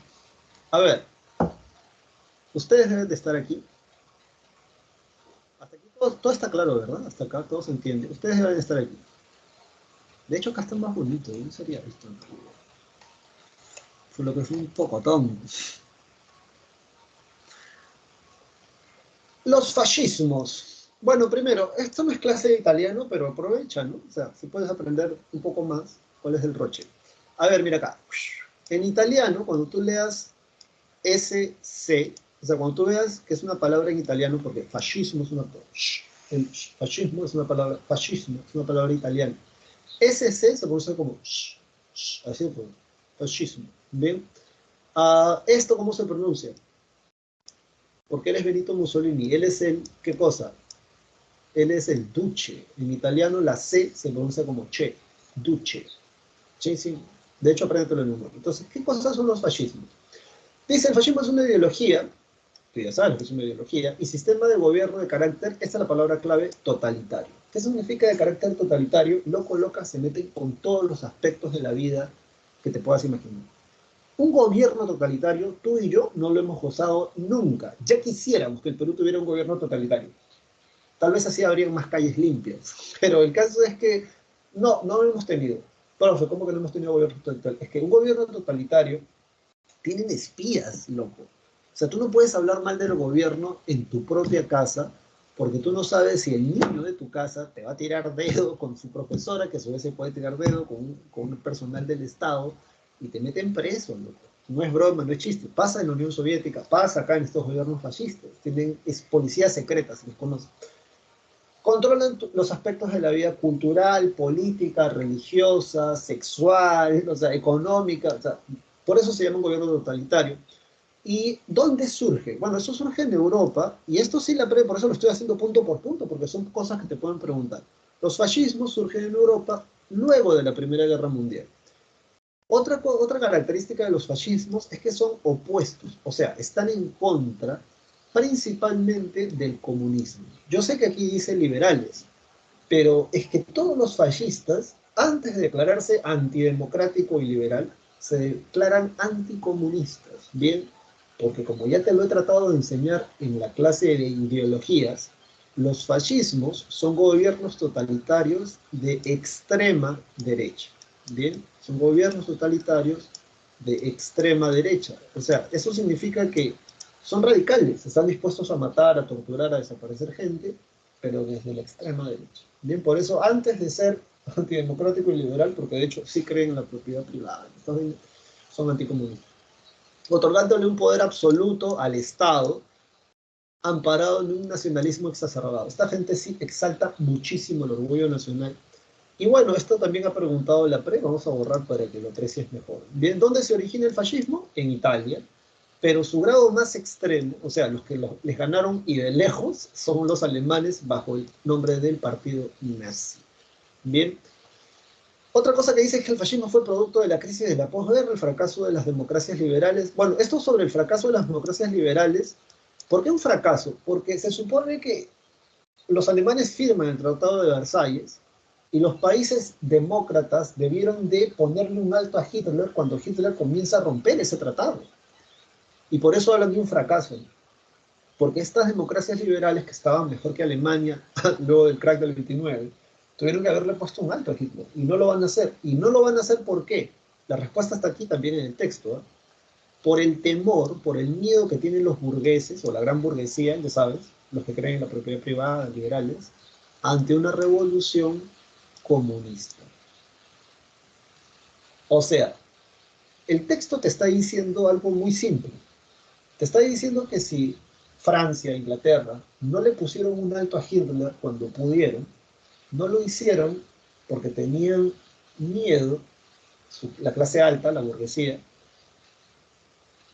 de revoluciones comunistas, tanto en Italia como en Francia, entonces, como en Alemania. Entonces, mejor que los comunistas, decían los fascistas, que son de extrema derecha. ¿Bien? Entonces, por ahí, eso es lo que se está diciendo. Entonces, ¿cuáles son las causas? Crisis de la primera, luego, post, ¿no? Crisis luego de la Primera Guerra Mundial. ¿Qué países están en crisis? Alemania, por ejemplo, Italia. Crisis económica luego del crack del 29, oh sorpresa. El Tratado de Versalles es importante como causa porque justamente por eso hablan de revanchismo, ¿no? Hitler, cuando hace su libro Mein Kampf, Mi lucha, habla mucho de que el Tratado de Versalles es humillante para el orgulloso pueblo alemán, porque ya te he dicho, el Tratado de Versalles le chanta todo el costo de la guerra a Alemania, eh, les prohíben tener más de 100.000 soldados, desmembran, ¿no? O sea, parten a Alemania para darle salida al mar a Polonia, para que eso era impensable. Y además Hitler es antisemita, o sea, tiene un odio contra los judíos alucinante. Uh, él escribe, ¿no? Que él ve a extranjeros, ¿no? Y a judíos. Bueno, lo cierto aquí es que los judíos tenían el 70% de la economía alemana en sus manos. Eso sí es cierto. Los judíos son el espantapájaros, ¿no? Porque a los judíos luego Hitler los mete presos, en campos de concentración los mata, y las fábricas, el dinero, se lo va a quedar el gobierno, y con eso van a tirar adelante. Pero bueno, avanza el socialismo en Europa, otra causa, radicalización de los movimientos nacionalistas. Los fascismos son de extrema derecha, son ultranacionalistas, ellos creen en la defensa, en la madre patria, para ellos que les quiten 1 metro cuadrado de tierra es impensable, no hay eso.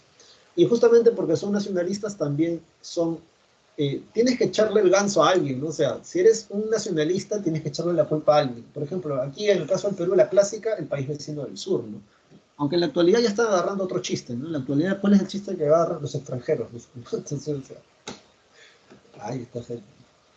Pero bueno, dicho esto, ¿cuáles son las características de los fascismos? Primero son gobiernos totalitarios. ¿Qué significa un gobierno totalitario? Ya te decía, los controlan todos los aspectos de la vida social y mira que en ese tiempo cámaras de seguridad no tenían tantas.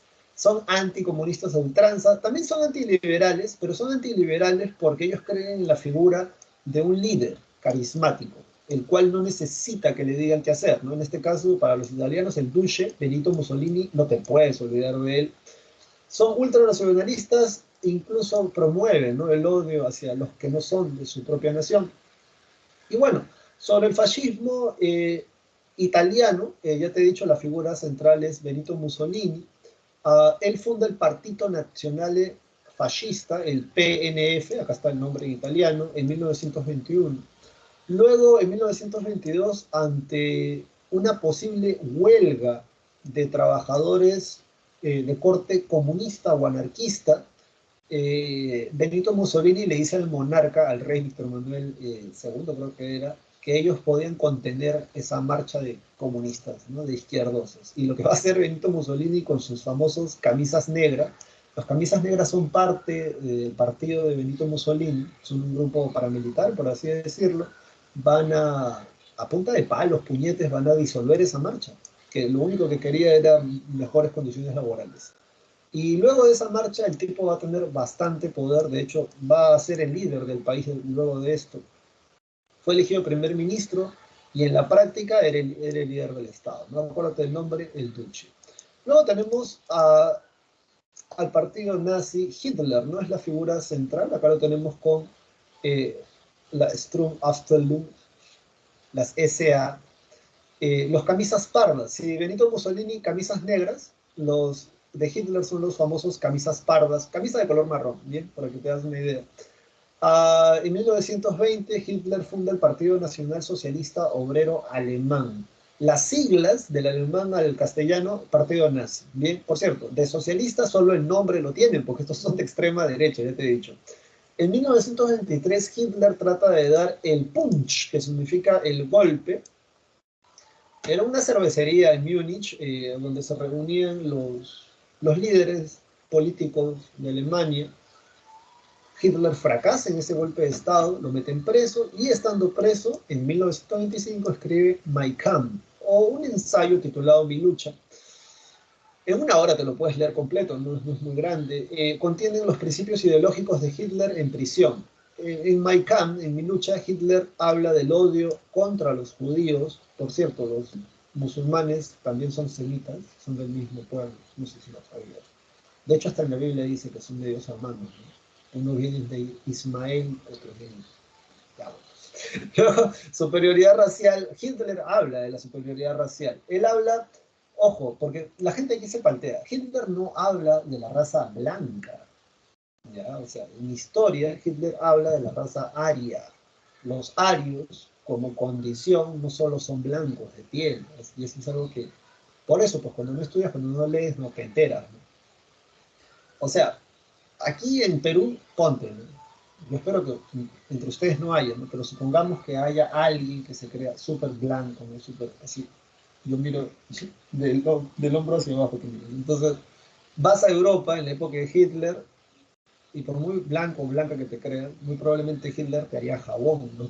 ¿Por qué? Porque para ellos, esto de la idea de la superioridad de la raza aria no tiene que ver con el color de la piel. Los judíos eran blancos, sino tiene que ver con un conjunto de características físicas que se estudiaban a través de la frenología. En la actualidad, por cierto, la frenología no es una ciencia, ¿eh? Es una pseudociencia, una ciencia falsa, como la gente que cree que la Tierra es plana, ya, una vaina así, son pseudocientíficos. Pero estaba bastante desarrollada en ese tiempo, y ellos decían, ¿no?, que si tenías características de Ario, obviamente eres más evolucionado. Creían en esto es la idea extrema, ¿no?, de lo que se conoce como el darwinismo social. Hitler lo que cree es en las razas puras, ¿no? Para Hitler era más interesante, por ejemplo, si eres de un pueblo originario nativo americano, por así decirlo, ¿no? Porque él habla de la pureza racial, él habla de la pureza de sangre. Por esa razón, aunque tú no lo creas, los alemanes tienen más parecido, ideológicamente hablando, con los japoneses de esos años, con el Japón. ¿Por qué? Porque los italianos no pueden basarse en la superioridad de la raza aria, porque en el norte de Italia hay arios, pero son muy pocos. Del centro al sur de Italia son mestizos, desde la época de los romanos. En cambio, Hitler se basa, ¿no? Mussolini, entonces, ¿cómo exalta el orgullo nacional? Mussolini exalta el orgullo nacional a través de la historia italiana, por el Imperio Romano. Hitler no se basa tanto en la historia, Hitler se basa en la idea de la superioridad de la raza aria, ¿bien? Y para ser arios hay un conjunto de características físicas que ellos creían que deberías de tener. Y otra cosa, no podías ser considerado alemán para Hitler si no has nacido dentro de Alemania, dentro de los territorios. Decían que solo naciendo dentro del país tienes el espíritu alemán, una cosa así loquísima. Pero bueno, siguiendo con esto, rechaza el Tratado de Versalles, decía que era vergonzoso que a Alemania le hayan obligado a firmar ese tratado, anticomunismo, a rajatabla, búsqueda del espacio vital, a esto se le llama el Lebensraum. El Lebensraum, pregunta examen general, el espacio vital, Hitler decía que una raza superior debería de tener más espacio para poderse desarrollar. Y por esa razón, Hitler también justificó con esta idea del espacio vital, el Lebensraum, el pangermanismo. Hitler decía que todos aquellos que habían nacido dentro de los territorios de la Germania y que además hablaban alemán deberían de pertenecer a la gran nación alemana, lo que se conoce luego como el Tercer Reich, ¿no? Como el Tercer Reich. Ahí está. Bueno, dicho esto, en 1933 Hitler es designado canciller, muere von Hindenburg, y luego de eso, no se sabe cómo, Hitler no era presidente ni nada, ¿ya? Pero para poder tomar completamente el poder, se incendia el Reichstag. El Reichstag es como el palacio de gobierno, por así decirlo, allá en Alemania. y Hitler retira el ganso a los comunistas alemanes. Le prohíbe el Partido Comunista en Alemania y Hitler se hace con completo poder.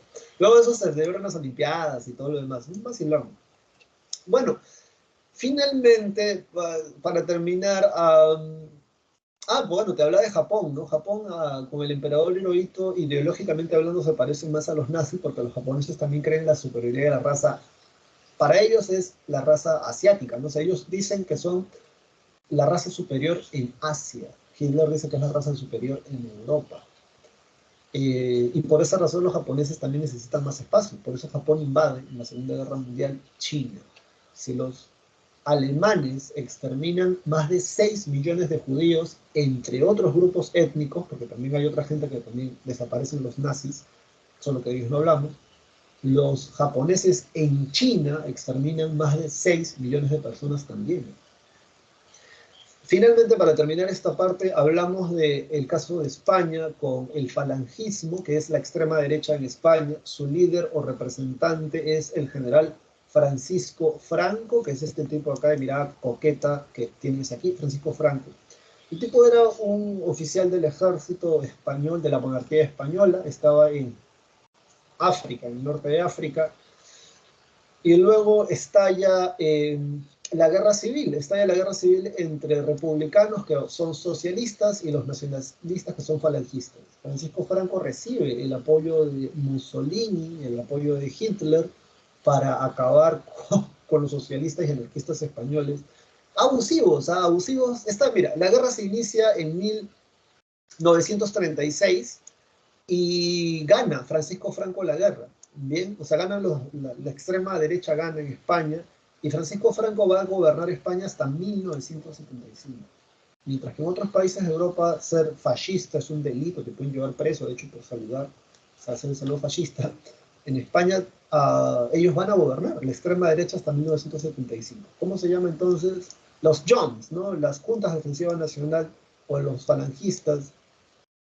Por cierto, ¿por qué Francisco Franco no participó en la Segunda Guerra Mundial? Hitler le ofrece que pertenezca al bloque al eje, ¿no? Roma, Berlín, Tokio. Mussolini también, pero Francisco Franco sortea esa invitación diciendo que todavía tenía a socialistas en su país y que mientras no acabara con todos ellos, no podía unirse a la fiesta, ¿no? Entonces gobernó el tipo hasta 1975 por esa razón. Dicho esto, entonces vámonos a la Segunda Guerra Mundial. Y ya, no sé si lo notaron, pero el tiempo ya se me consumió por estar hablando por ahí. Los camisas negras de Benito Mussolini. Y bueno, aquí está el estalinismo, ¿bien? En la PPT. Está aquí incluido porque es un gobierno totalitario, ¿bien? Desde mi punto de vista, sí, claro, dice fascismo y han incluido a los alemanes, está bien, este es el estalinismo. Está en esta parte porque es un gobierno totalitario, pero de extrema izquierda. Que para Stalin también mandó matar gente, desapareció. Sí, tenían los gulag, campos de concentración para la gente que no pensaba como él quería que pensaras. Te hacían un buen lavado de cabeza con HIS y salías bien rojo. Bien, a ver, entonces, por eso están los planes quinquenales, que era lo que te decía, desindustrialización mediante los planes quinquenales. Y bueno, lo que tenemos ahora es la Segunda Guerra Mundial. Ya nos quedan, creo que ya no nos queda mucho tiempo, unos 30 minutos menos. Sí, 30 minutos de clase y ya tenemos que acabar esto. El movimiento, gracias Guevara, el movimiento se llamaba el Bushido. El Bushido es el nacionalismo japonés durante la época del emperador Hirohito. Nipones se les dice, ¿no? Creo que la gente que nace allá, en general, como dice peruano, pero es el Bushido, la ideología nacionalista de extrema derecha, ¿no? En Japón de esos años. Pero bueno, dicho esto, entonces vámonos acá a la Segunda Guerra Mundial y chicos y chicas, vamos a usar ahora sí el PowerPoint porque si no nos va a dar tiempo para nada. Empezamos, ¿bien? Segunda Guerra Mundial, en tu separado está más bonito, obviamente, va desde 1939 hasta el 45. Recuerda estos años, sobre todo cuando hablemos de historia del Perú, porque son épocas de auge económico en el Perú hasta 1945, que es donde no hay crisis, ¿bien? Entonces, los primero que te vas a aprender son los bloques, el eje Alemania, Italia, Japón. De hecho, se le conoce en historia tradicional como el eje Roma, por Italia, Berlín por Alemania, Tokio por Japón, ¿no? El eje Roma-Berlín-Tokio, así se les conoce. Los aliados, los clásicos, ¿no? Los amiguis, Francia, Gran Bretaña. Antes era Rusia, ahora está liberada Rusia, ¿no? Ahora está con otro grupo. Ahora es la Unión Soviética y Estados Unidos. ¿Bien? ¿Qué tienen en común Francia, Gran Bretaña y Estados Unidos? La misma ideología económica y política. La Unión Soviética aquí es como que el patito feo, ¿no? Porque está como chochito. Tú te juntas con nosotros, pero no eres de nuestro grupo, no hay nación. Entonces, causas, política expansionista del eje. El eje, acuérdate, Alemania, Italia, Japón, todos ellos. Japón se expande hacia China, Italia hacia Grecia y África, Alemania hacia toda Europa. Entonces, el revanchismo alemán, sí, por el Tratado de Versalles, en Mein Kampf Hitler habla de eso. El fracaso de la Sociedad de Naciones, recuerda que esto ha sido pregunta en la pre, la Sociedad de Naciones es como la ONU en la actualidad, solo que se llamaba Sociedad de Naciones, y fue un fracaso porque tendrían que haber impedido la Segunda Guerra Mundial, así que acuérdate de eso. ¿Cómo se inicia la Segunda Guerra Mundial? Con la invasión a Polonia. Recuerda que durante la Primera Guerra Mundial tuvimos guerra de desgaste o guerra de trincheras. Se quedaban meses para avanzar 100 metros o 500 metros. 4 meses, 6 meses. 500 metros, loco, ¿sabes cuál es la distancia? 500 metros. Es como de tu casa al paradero, ¿no? Donde tú tomas el bus para irte a cualquier otro lugar. 500 metros, no es mucho. 4 meses. Entonces, lo que hace Hitler es la Blitzkrieg, la guerra relámpago. Polonia cae en 4 días con la guerra de relámpago. Primero van la Luftwaffe, que son los aviones, dejan caer bombas. Luego van los tanques, los Panzer Division, que caen a cañonazos edificios estratégicos. Luego va la Wehrmacht, que es el ejército motorizado. Y luego de la Wehrmacht va el ejército de a pie. Son 4 o 5 olas, ¿eh? Son 4 o 5 olas. Profe, ¿cuál es la quinta ola? Después de los aviones, el ejército nazi bota paracaidistas armados por detrás de las líneas enemigas. Te agarran por delante, te agarran por detrás, te caen a bombazos por el cielo, te cañonean por tierra. O sea, la Blitzkrieg. En 3 días Polonia, la mitad de Polonia cae. ¿Y por qué te digo la mitad? ¿Ves? Acá está Polonia en el mapa, mira. Hitler le apestaba mucho porque, vamos a ponerlo en negrito para que lo entiendas, ¿bien? A Hitler le apestaba mucho el Tratado de Versalles por esta razón. ¿Ves que Polonia tiene salida al mar por este cachito que está acá? Esto que estoy sombreando en negro también es Alemania. Bien, el Tratado de Versalles quedó así, dividida. Entonces Hitler decía que era vergonzoso que para darle salida al mar a Polonia hayan desmembrado el Tercer Reich. Entonces Hitler dice, yo me voy a quedar con la mitad de esto. Y tú dirás, ¿qué? ¿En serio? ¿Sí? ¿Y la otra mitad para quién fue? Vamos a ponerlo en rojo ya para que tus amigos comunistas se enteren. La otra mitad se la quedó la Unión Soviética. El tratado se llamó el Tratado de el Tratado de... El Tratado Molotov, el Pacto, se llamó el Pacto Molotov-Ribbentrop. En el Pacto Molotov-Ribbentrop, Hitler, junto con Mussolini, acuerdan, bueno, Hitler, junto con Stalin, este es Mussolini, perdón, Hitler junto con Stalin, de la Unión Soviética, acuerdan cómo iban a invadir Polonia y cómo se le iban a repartir. La pre ha preguntado, ¿cuál fue el primer suceso? ¿No? ¿Cuál fue el primer país invadido durante la Segunda Guerra Mundial? Polonia. Luego de eso, Hitler se queda con la mitad de Polonia y luego de eso traslada todo su ataque hacia el frente occidental, en este caso vendría a ser contra Francia. En 2 semanas, Francia cae. 2 semanas. En 2 semanas los franceses dicen, ya me pegaste, me rindo. Y los alemanes se quedan con todo esto. Luego la resistance, ¿no? La resistance francesa huye acá, al sur, crean el gobierno con Philippe Pétain, que es el primer ministro francés en Francia, bien, la Francia libre. Y bueno, luego de que cae casi toda Francia, como puedes ver aquí en el mapa, Hitler se va contra Inglaterra. Inglaterra, como puedes ver aquí en el mapa, son un conjunto de islas, ¿bien? Entonces empiezan a caerle a bombazos. Los ingleses, para la dicha de ellos, pueden sortear eso con 3 factores. Con 4. La primera es Churchill, ¿no? Claro, o sea, tú, varón, si necesitas inspiración, te animo a que leas los discursos de Winston Churchill o que los escuches. El factor Churchill. Muchos dicen que la Segunda Guerra Mundial no se hubiese podido ganar si no hubiese sido por Churchill, ¿no? O sea, el tipo es genio, bacán, el patrón. Él es el que, con su frase, ¿no? No tengo nada más que ofrecer que sangre, sudor y lágrimas, ¿no? Con ese discurso, más de 1 millón o 2 millones de jóvenes se fueron al día siguiente de ese discurso a pelear contra la Alemania nazi, porque los jóvenes no querían ir a pelear, ya que la Primera Guerra Mundial había sido un desastre. Muchos de ellos no querían enlistarse para la Segunda, hasta que Churchill sale con ese discurso en la Cámara de los Comunes, creo que da ese discurso a nivel nacional, y la gente pues se manda. Otra cosa que usan los ingleses para evitar los bombardeos es el radar. Los ingleses descubren el radar, inventaron el radar. ¿Qué es el radar, profesor? El radar emite un pulso electromagnético. ¡Pum! ¡Pum! ¿No? Entonces, en ese pulso se detectan los metales en movimiento. Gracias a eso sabían cuando venían aviones nazis a tratar de bombardearlos.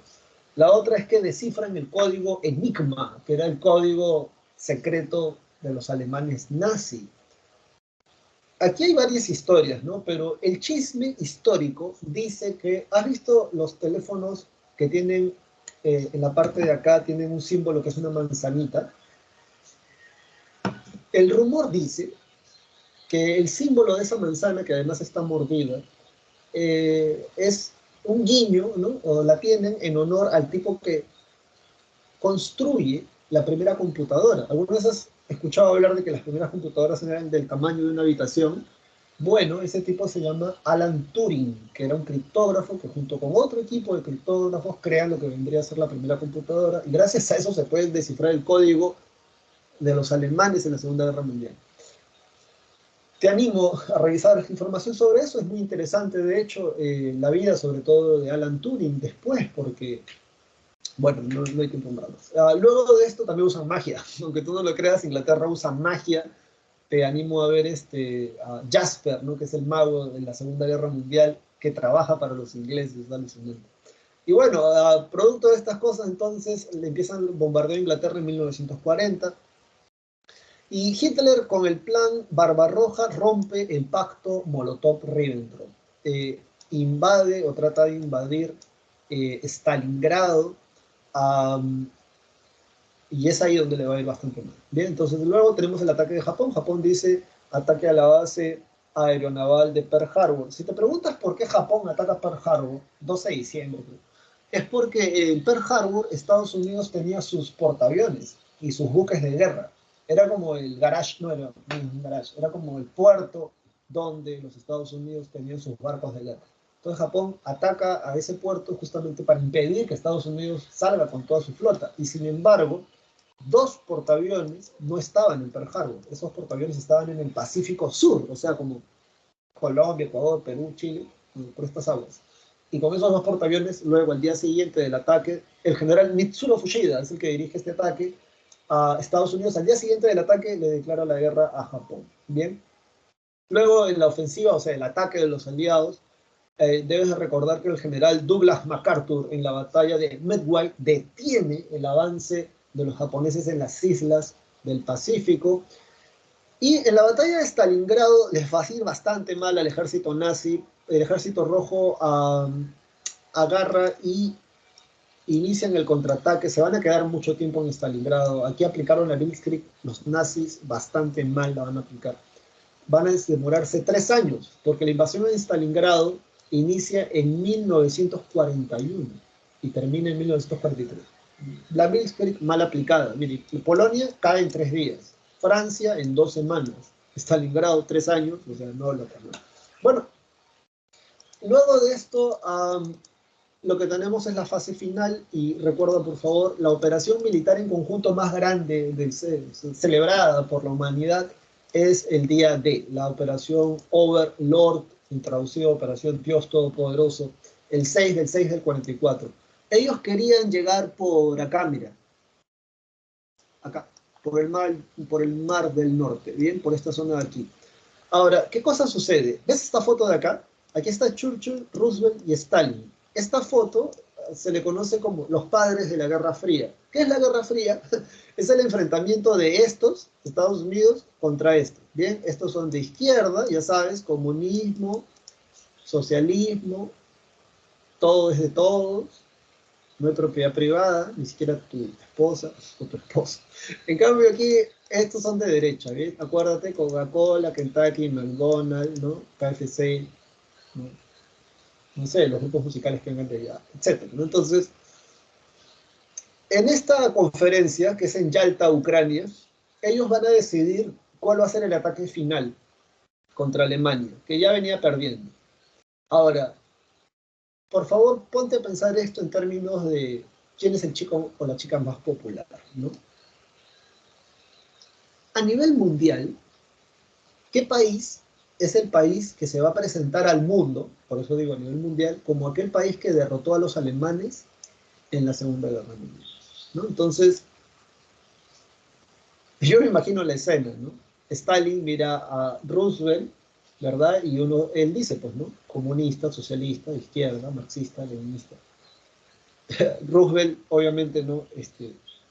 Capitalista, liberal, ¿no? O sea, unos son de derecha, los otros son de izquierda. ¿Cuál va a ser el país?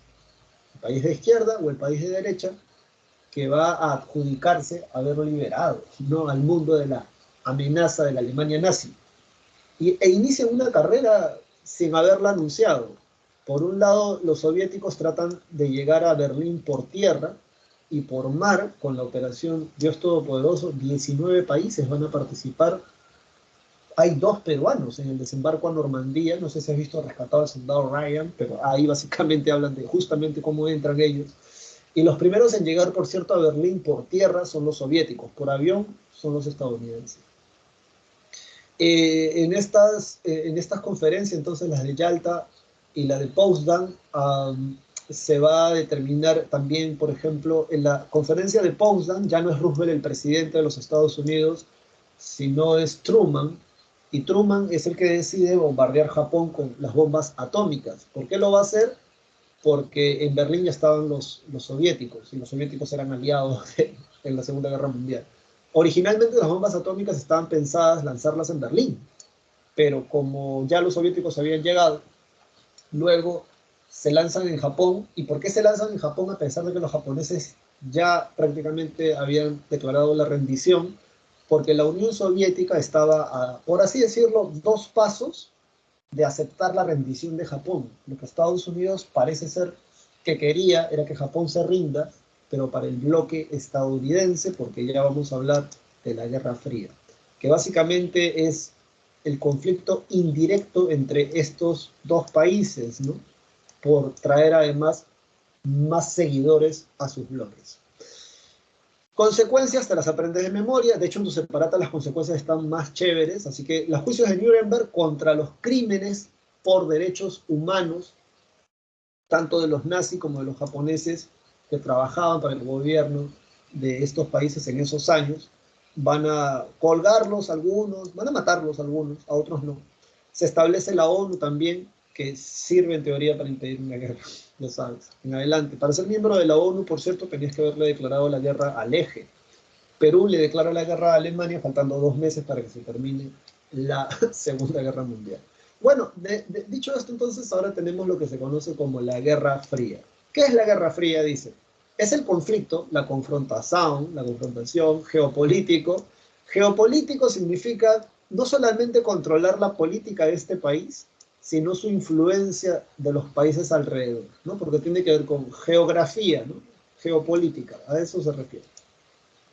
Global entre los Estados Unidos y la Unión Soviética. ¿Ves? La Guerra Fría entonces es una confrontación que dividió el mundo en 2 grandes bloques, los que son capitalistas liberales y los que son socialistas o comunistas. De hecho, cuando ellos se reúnen, luego Churchill irá a Estados Unidos en 1946 y él dirá, ¿no?, que un telón de acero ha descendido en Europa, ¿no?, desde el Trieste, en el Adriático, no, en el Báltico,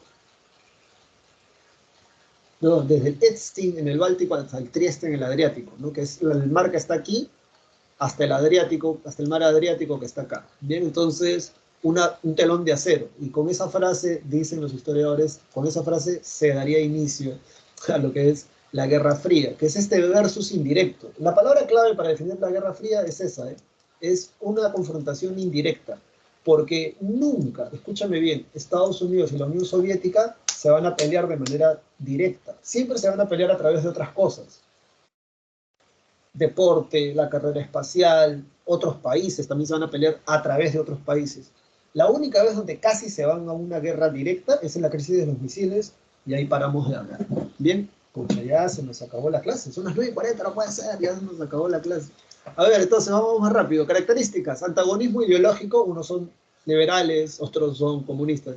Surgimiento de los bloques militares. ¿Cuál es el bloque militar que apoya a Estados Unidos? Esa es la OTAN, los países del Atlántico Norte. Acá está la OTAN. ¿Cuál es el bloque socialista? Los países que pertenecen al Pacto de Varsovia. Sí. Luego, Estados Unidos le da ayuda económica a los países que quieren ser de derecha, o sea, capitalistas, Coca-Cola, McDonald's, ya sabes. ¿Cuál es esa ayuda económica? A eso se le conoce como el Plan Marshall. Luego los socialistas dicen, bueno, ellos le dan ayuda económica a los países pro-yanquis, pro-Estados Unidos, pro-derecha. Nosotros le vamos a dar a los países pro-izquierda, pro-socialismo. Entonces a eso se le llama la Comecon. Bien, ayuda económica a los países que son de izquierda. Sobre la carrera espacial, recuerda que los soviéticos son los primeros en lanzar el primer satélite artificial. La Luna es un satélite natural, un satélite artificial, algo que orbita la Tierra, el Sputnik 1. En el Sputnik 2 mandaron a la perrita Laika. Yuri Gagarin fue el primer hombre en salir y regresar vivo a la Tierra, porque ya antes habían lanzado a otros que no regresaron vivos. Y Neil Armstrong es el primero en pisar la Luna, ¿no? Eso, todos esos datos en Parata están muy bonito explicado, así que ahí tú lo ves. Luego, sobre el proceso de descolonización, wow, no hay tiempo, no hay tiempo. Sobre el proceso de descolonización, dice, ¿no? Concepto es el proceso de desintegración de los imperios coloniales y formación de los estados independientes, y estamos hablando aquí, ojo, ya del siglo XX, o sea, de 1900 en adelante. ¿Cuáles son las causas de este proceso de descolonización que principalmente se va a dar en la India, en Asia y en África? Debilitamiento de las potencias coloniales luego de las guerras mundiales. Obviamente, luego de la Primera Guerra Mundial, las monarquías europeas han quedado debilitadas y no pasan ni 30 años y se va a una segunda guerra. Su influencia tanto en África como en Asia va a decaer bastante, y eso va a permitir el surgimiento de movimientos nacionalistas que, además, apoyados por Estados Unidos y la Unión Soviética en el contexto de la Guerra Fría, van a conseguir su independencia. ¿Qué te puede preguntar la PRE? Sobre la India, la PRE te puede preguntar quién es el líder. Mohandas Karamchand Gandhi es su nombre completo, y él habla de una lucha pacífica. De hecho, Gandhi es el que demuestra que se puede ganar una guerra sin disparar un tiro, ¿no? Gandhi va a ser asesinado luego por un radical musulmán, pero su asesinato no hará sino acelerar la independencia de la India. Bien, en la famosa marcha por la sal, dicen simbólicamente representa el inicio de la pelea por la independencia de la India de Inglaterra. Cuando la India se independiza, además, la van a independizar en dos países llamados Pakistán. Bien, sobre el líder de la independencia de Pakistán es Nehru. Nehru y Gandhi eran amigos, de hecho. Gandhi, a pesar de no ser musulmán, Nehru era musulmán. A pesar de eso, se van a llevar bastante bien. Es un ejemplo hasta el día de hoy, ¿no? Para la actualidad. Sobre el líder de la independencia de Indochina, Ho Chi Minh. Indochina es todo esto, ¿eh? Todo esto es Indochina. Y como puedes ver en el mapa, Indochina luego va a alcanzar su independencia de Francia luego de la batalla de Dien Bien Phu. Eso la PRE te puede preguntar, pero luego de esa batalla, Indochina es dividida en 3 países, como puedes ver aquí: Laos, Camboya y Vietnam. ¿Cuál es el roche con Vietnam? Vietnam del norte se declara comunista bajo el liderazgo de Ho Chi Minh. Los del sur estaban intervenidos por Estados Unidos, tenían apoyos de ellos, y Estados Unidos no quería que Vietnam del Sur sea comunista. Finalmente, luego de las conferencias de Suiza, si no me equivoco, esta es otra, ¿no? La de Ginebra, pero Vietnam del Sur es sometida a elecciones y deciden ser comunistas. En términos políticos, es la peor derrota militar de los Estados Unidos en Vietnam, porque mandaron hasta soldados y fueron derrotados. Luego de esto viene el movimiento de los no alineados. Se llama movimiento de los no alineados porque son países que no quieren estar ni con el bloque capitalista de Estados Unidos ni con el bloque comunista. Y por eso se llama la de los no alineados o de la tercera vía, que son países que rechazan someterse a las superpotencias. Se refieren a Estados Unidos y a la Unión Soviética. Luego de esto tenemos la Revolución China. Wow, no, ni tiempo, ni tiempo. Ya nos quedan ¿cuántos? 5 minutos. Bueno, sobre la Revolución China, causas y cosas que te pueden preguntar en tu examen. Dice dominio del imperialismo. Cuando se refieren al imperialismo estamos hablando de Inglaterra, Gran Bretaña y de Francia. En estas causas, mira que hablan de la guerra del opio. La guerra del opio, la primera es de 1850 y tantos, ¿ya? 54, 56. Y la segunda es del 62. Hay dos guerras del opio. Si algo te enseña la historia, es que nada se mantiene inamovible para siempre. Tú tienes que entender que en tiempos, por ejemplo, de los incas, los alucinógenos, las drogas como las conocemos en la actualidad, no tenían ese estigma antisocial, ¿no? Porque es Occidente, o sea, es la gente como tú, como yo, es nuestra sociedad la que utiliza las drogas como una cuestión recreativa o para el ocio. En el mundo antiguo eran utilizadas para conectarte con lo sagrado, con lo divino. En China, los ingleses tenían colonias de donde sacaban opio, que es como la marihuana, solo que es más adictiva. Y la usaban en Inglaterra para eso, para cuestiones recreativas. El imperio chino se negó a eso, porque era legal además comercializar en esos años. Se niega a esto y producto de la negativa de seguir vendiendo opio, Inglaterra le hace la primera guerra del opio. En la segunda le sacan la recontra mugre a China, donde consiguen Hong Kong, por ejemplo. Los ingleses consiguen Hong Kong como un protectorado. Recién, hace 10 años atrás, se lo han entregado, creo. El punto es que antes era, ¿ves? Antes era legal, antes de hecho los países se pelean por la droga, ahora más bien pelean para combatirla. Y bueno, tenían estos problemas producto justamente de la decadencia del gobierno de la dinastía de los Qing, ¿no? Que eran los que estaban gobernando en ese momento. El último monarca de la dinastía de los Qing, el último emperador tenía 17 años cuando Sun Yat-sen en 1911 lo derroca. En 1911 Sun Yat-sen derroca al último emperador chino. Puyi se llamaba el último emperador chino, por cierto, por si te interesa, Puyi. Y él, Sun Yat-sen, es el fundador del Kuomintang. El Kuomintang es el Partido Nacionalista Chino. Son militares, ¿eh? Sun Yat-sen. En 1912, en Nankín, establece la República China, democrática, en teoría, presidente constitucional, ¿no? En teoría. Él muere después, y el que lo sucede es Chiang Kai-shek. Chiang Kai-shek, entre 1923 y 26, acaba con los señores de la guerra, que básicamente eran caudillos militares que se habían quedado con China, con el gobierno de China, luego de haber derrocado a la monarquía en las provincias. Él los mata a todos, y en el 27 convoca a los comunistas a una reunión donde también los mata a todos.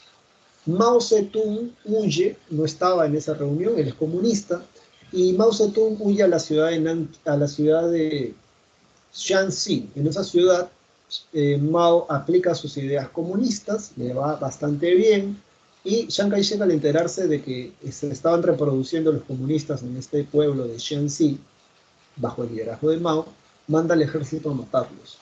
Cuando Mao se entera de esto, él ordena salir de ese pueblo de Shanxi e iniciar la larga marcha. La idea era convencer a la gente del campo hasta llegar a la ciudad de Nankín, que está en la costa, en China, del campo a la costa. Y en esta larga marcha, cuando están a pocos kilómetros de llegar, de que se inicie la revolución china, porque ya estaban muy cerca de las ciudades de la costa, lo que ocurre es que en 1937 Japón invade China. Los líderes del Kuomintang prácticamente obligan a Chiang Kai-shek a pactar con Mao Zedong para pelear contra los japoneses, porque no va a ser como en la Guerra del Pacífico aquí en el Perú, ¿verdad? Que Piero le estaba en contra de Cáceres, o Miguel Iglesias en contra de Cáceres, o sea, no, el enemigo de mi enemigo es mi amigo, ¿no? Entonces aquí estos se van a unir para pelear contra los japoneses. Dato curioso, Mao Zedong, sus campesinos no tenían armas, los del Kuomintang, los nacionalistas que eran militares, ellos sí tenían armas, pero no tenían gente. Cuando se unen, los soldados de Mao tienen las armas, pelean contra los japoneses, Japón se rinde luego de las 2 bombas atómicas, y con esas armas que los comunistas consiguen en la Segunda Guerra Mundial, se enfrentan a los del Kuomintang y finalmente ellos ganan. Por eso son 2 fases, ¿no? La fase nacionalista, y luego pasamos a la fase comunista. Luego entonces de la Segunda Guerra Mundial se reanuda el conflicto entre el Kuomintang y el Partido Comunista de Mao y gana la gente de Mao, y acá lo dicen, ¿no? Chiang Kai-shek es derrotado y su gente, los nacionalistas chinos, tienen que huir a una isla que en la actualidad se llama Taiwán y que el gobierno chino la está reclamando como parte de su territorio. En 1949 entonces Mao Zedong funda la República Popular China Comunista liderada por él. En su gobierno hace el primer plan quinquenal donde trató de industrializar al país, cosa que se va a dar en las ciudades y va a hacer muy bien. El segundo plan quinquenal, también conocido como el Gran Salto Adelante, este sí va a ser desastroso, se va a morir mucha gente de hambre. De hecho, el cálculo es más de 30 a 40 millones de personas se van a morir de hambre en un año. Bueno, para Mao no era mucha gente, porque en ese momento eran 800 millones de personas. Y sobre la revolución cultural, básicamente es un lavado de cabeza por si estás pensando diferente a Mao, te mantienen a campos de concentración. ¿Por qué va hasta el 76? Porque ahí Mao muere y el que lo sucede es el que realmente va a sacar a China hacia adelante, que es... ¿Cómo se llama este sujeto? Ya me olvidé ya, pero es el que habla del socialismo del mercado. Bien, entonces, dicho esto, vámonos ahora inmediatamente. Wow, ya se terminó la clase, ¿no? Ya dame 4 minutos para acabar, porque pucha que sí, mira, ¿no? Ya la tutora ya nos debe estar diciendo ya, profesor, váyase. Bien, a ver, ya ves. Ahí está, ya sabía yo. Bueno, ya entonces en 4 minutos acabamos esto. A ver, el conflicto de la Guerra Fría. Eh, Son países, ¿no?, que se van a ver involucrados en este rollo de Estados Unidos con la Unión Soviética. Así que... Oh, se me perdió esto. Por cierto, no te dejes engañar por la foto, ¿eh? Este tipo la va a pasar bastante mal. Si quieres saber la historia de esta foto, yo tengo que buscarla. Realmente han hecho hasta documentales de esto. Pero bueno, sobre la guerra de Corea, acá tenemos el mapa. Dice causas el temor de los Estados Unidos a la expansión comunista en el lejano oriente. Entonces, Corea del Norte querían ser comunistas. Los del sur estaban apoyados por Estados Unidos. De hecho, de ahí viene el K-pop, Seúl, ya sabes, Be Rain to Be Key. La gente chévere. Desarrollo, dice, se enfrentaron en Corea del Norte los comunistas con apoyo de la Unión Soviética, que son los, y también los Corea del Sur con apoyo capitalista. Consecuencia, esto te lo aprendes de memoria, esto te lo puedo preguntar, el armisticio de Panmunjom. En ese armisticio de Panmunjom, Corea es dividida en dos a través del paralelo 38. Y ya está, se acabó el chiste, eso es todo lo que tienes que aprender. Sobre la guerra de Vietnam, es... el pretexto que inicia la guerra, el incidente de Tonkin. Ya, bueno, pero lo que a mí me interesa que tú recuerdes es que en 1975 Vietnam del Sur fue... Estados Unidos es derrotada en Vietnam del Sur y los vietnamitas del sur, con el Tratado de París, luego van a someter a un plebiscito, una consulta popular. ¿Qué tipo de gobierno quieren? Los de Vietnam del Sur van a decir queremos ser comunistas. Por eso es una derrota fea del gobierno de los Estados Unidos, porque van a invertir mucho dinero y finalmente no van a poder conseguir su objetivo, que era impedir que Vietnam del Sur se vuelva comunista. Sobre la guerra, sobre la revolución cubana, recuerda por favor a Fidel Castro, recuerda a Ernesto Che Guevara. Pero lo que te pueden preguntar es lo siguiente, ¿bien? El 31 de diciembre de 1958, 31 de diciembre de 1958, los revolucionarios cubanos toman la ciudad de La Habana, faltando pocos metros, faltando pocas horas, de hecho, para que sea año nuevo. Fulgencio Batista, que es el tipo, es el militar dictador de Cuba en esos años, huye fuera de Cuba, y por eso dice acá que el 1 de enero de 1959, Fidel Castro y los castristas, los revolucionarios castristas, toman La Habana, y ese es el inicio, la victoria, de hecho, de la Revolución Cubana. Como estamos en el contexto de la Guerra Fría, Estados Unidos va a tratar de sacar a Fidel Castro del gobierno. Por esa razón hay dos fases. La fase nacionalista, que es donde Fidel Castro expropia empresas norteamericanas, Estados Unidos decreta el bloqueo comercial, de hecho van a tratar de invadir luego Cuba con esto que está acá. Y por esa razón Fidel Castro se pasa al bloque socialista. En el bloque socialista la Unión Soviética pone rampas con misiles con capacidad nuclear apuntando, mira acá, de Cuba hacia Estados Unidos, y eso es lo que hace que estalle la crisis de los misiles, donde casi Estados Unidos y la Unión Soviética se van a una guerra. Menos mal que así no fue. Consecuencias, van a apoyar a movimientos guerrilleros en América Latina y también en el mundo, ¿eh? En África y en Asia también. Y bueno, ya está, ya se cumplieron ya. Sobre la coexistencia pacífica, es como Estados Unidos y la Unión Soviética van a llevar las cosas, porque estaban en este tema de que puede estallar una tercera guerra mundial. La crisis berlinesa viene cuando construyen un muro que separa la capital de Berlín en dos. Es como que en Lima construyan un muro para separar, ¿no? El cono norte del cono sur, por así decirlo, y ya no puedas pasar de un lado a otro. ¿Y esto por qué se da? Y esto es lo último que te voy a explicar porque ya no hay tiempo para más. Alemania queda dividida en cuatro partes luego de la Segunda Guerra Mundial. Pero Estados Unidos le va a decir a Francia y a Inglaterra, pero tenemos el mismo modelo económico político, mejor hay que hacer un solo país. Y ellos van a crear la República Federal Alemana, que es capitalista, apoyada por Inglaterra, Francia y Estados Unidos. La Unión Soviética hace lo mismo, crea la República Democrática Alemana, que es comunista. El problema va a estar que 30 años después esto era insostenible, estaba en una crisis económica fea y mucha gente se pasaba del sector comunista al sector capitalista, incluida dentro de la capital, que es Berlín. Acá tenemos una Profesor, buenos días. Disculpe, ya debemos finalizar. Para la parte final, que está aquí, la reunificación alemana se va a dar porque ya la Unión Soviética no podía sostener. La Unión Soviética mantenía a la parte de la Alemania comunista.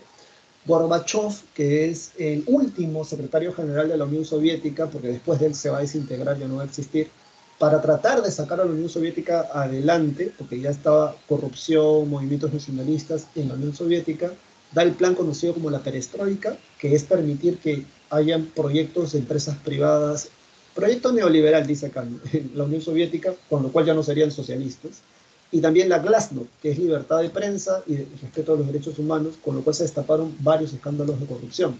Lo que a mí me interesa que tú recuerdas de estas dos reformas de Gorbachev, que la prueba ha preguntado, es que en vez de sacar a la Unión Soviética de la crisis, lo que hacen es acelerar la desintegración de la Unión Soviética. Sí, eso es lo que yo quiero que recuerdes porque te puede servir más adelante. Y producto de esto, Alemania va a ser reunificada en el Tratado de Moscú, también conocido como el Tratado 2+4, con eso terminamos esta parte. La Unión Soviética se desintegra en el acuerdo de Alma-Ata, dice aquí, Lituania, Letonia, Estonia se separan de la Unión Soviética, y ya para 1993 se disuelve la Comunidad de Estados Independientes, conocida como la CEI 1993, y con eso formalmente se disuelve la Unión Soviética. Ya desde el 91 ya no había Unión Soviética. Consecuencias, es el fin de la Guerra Fría y es solo un bloque ahora el que es hegemónico, que es el de Estados Unidos. Y a eso lo llaman un nuevo orden mundial, porque ya no hay una tensión ideológica entre comunistas y gente de izquierda. Ahora la mayoría son de derecha y hay nuevos ejes. Estados Unidos por un lado, el eje Japón-China por otro y la Unión Europea por el otro lado. También esta idea de cuidarnos, cuidar nuestro medio ambiente, creo que hasta el día de hoy. La diplomacia verde, se lo llama. Bueno, chicos y chicas, eso ha sido todo por la clase de ahora. Sobre la guerra del Golfo Pérsico, Saddam Hussein invade Kuwait por el petróleo. Estados Unidos quiere petróleo también. Los van a sacar con la operación Tormenta del Desierto, con permiso de la ONU, donde les van a quitar además sus armas de destrucción masiva. Y sobre China, recuerda que es la próxima potencia, ¿no?, a nivel mundial, que se está proyectando ya para este siglo. Bien, chicos y chicas, gracias por tu atención, por estos 9 minutos robados, no esperé pasarme tanto.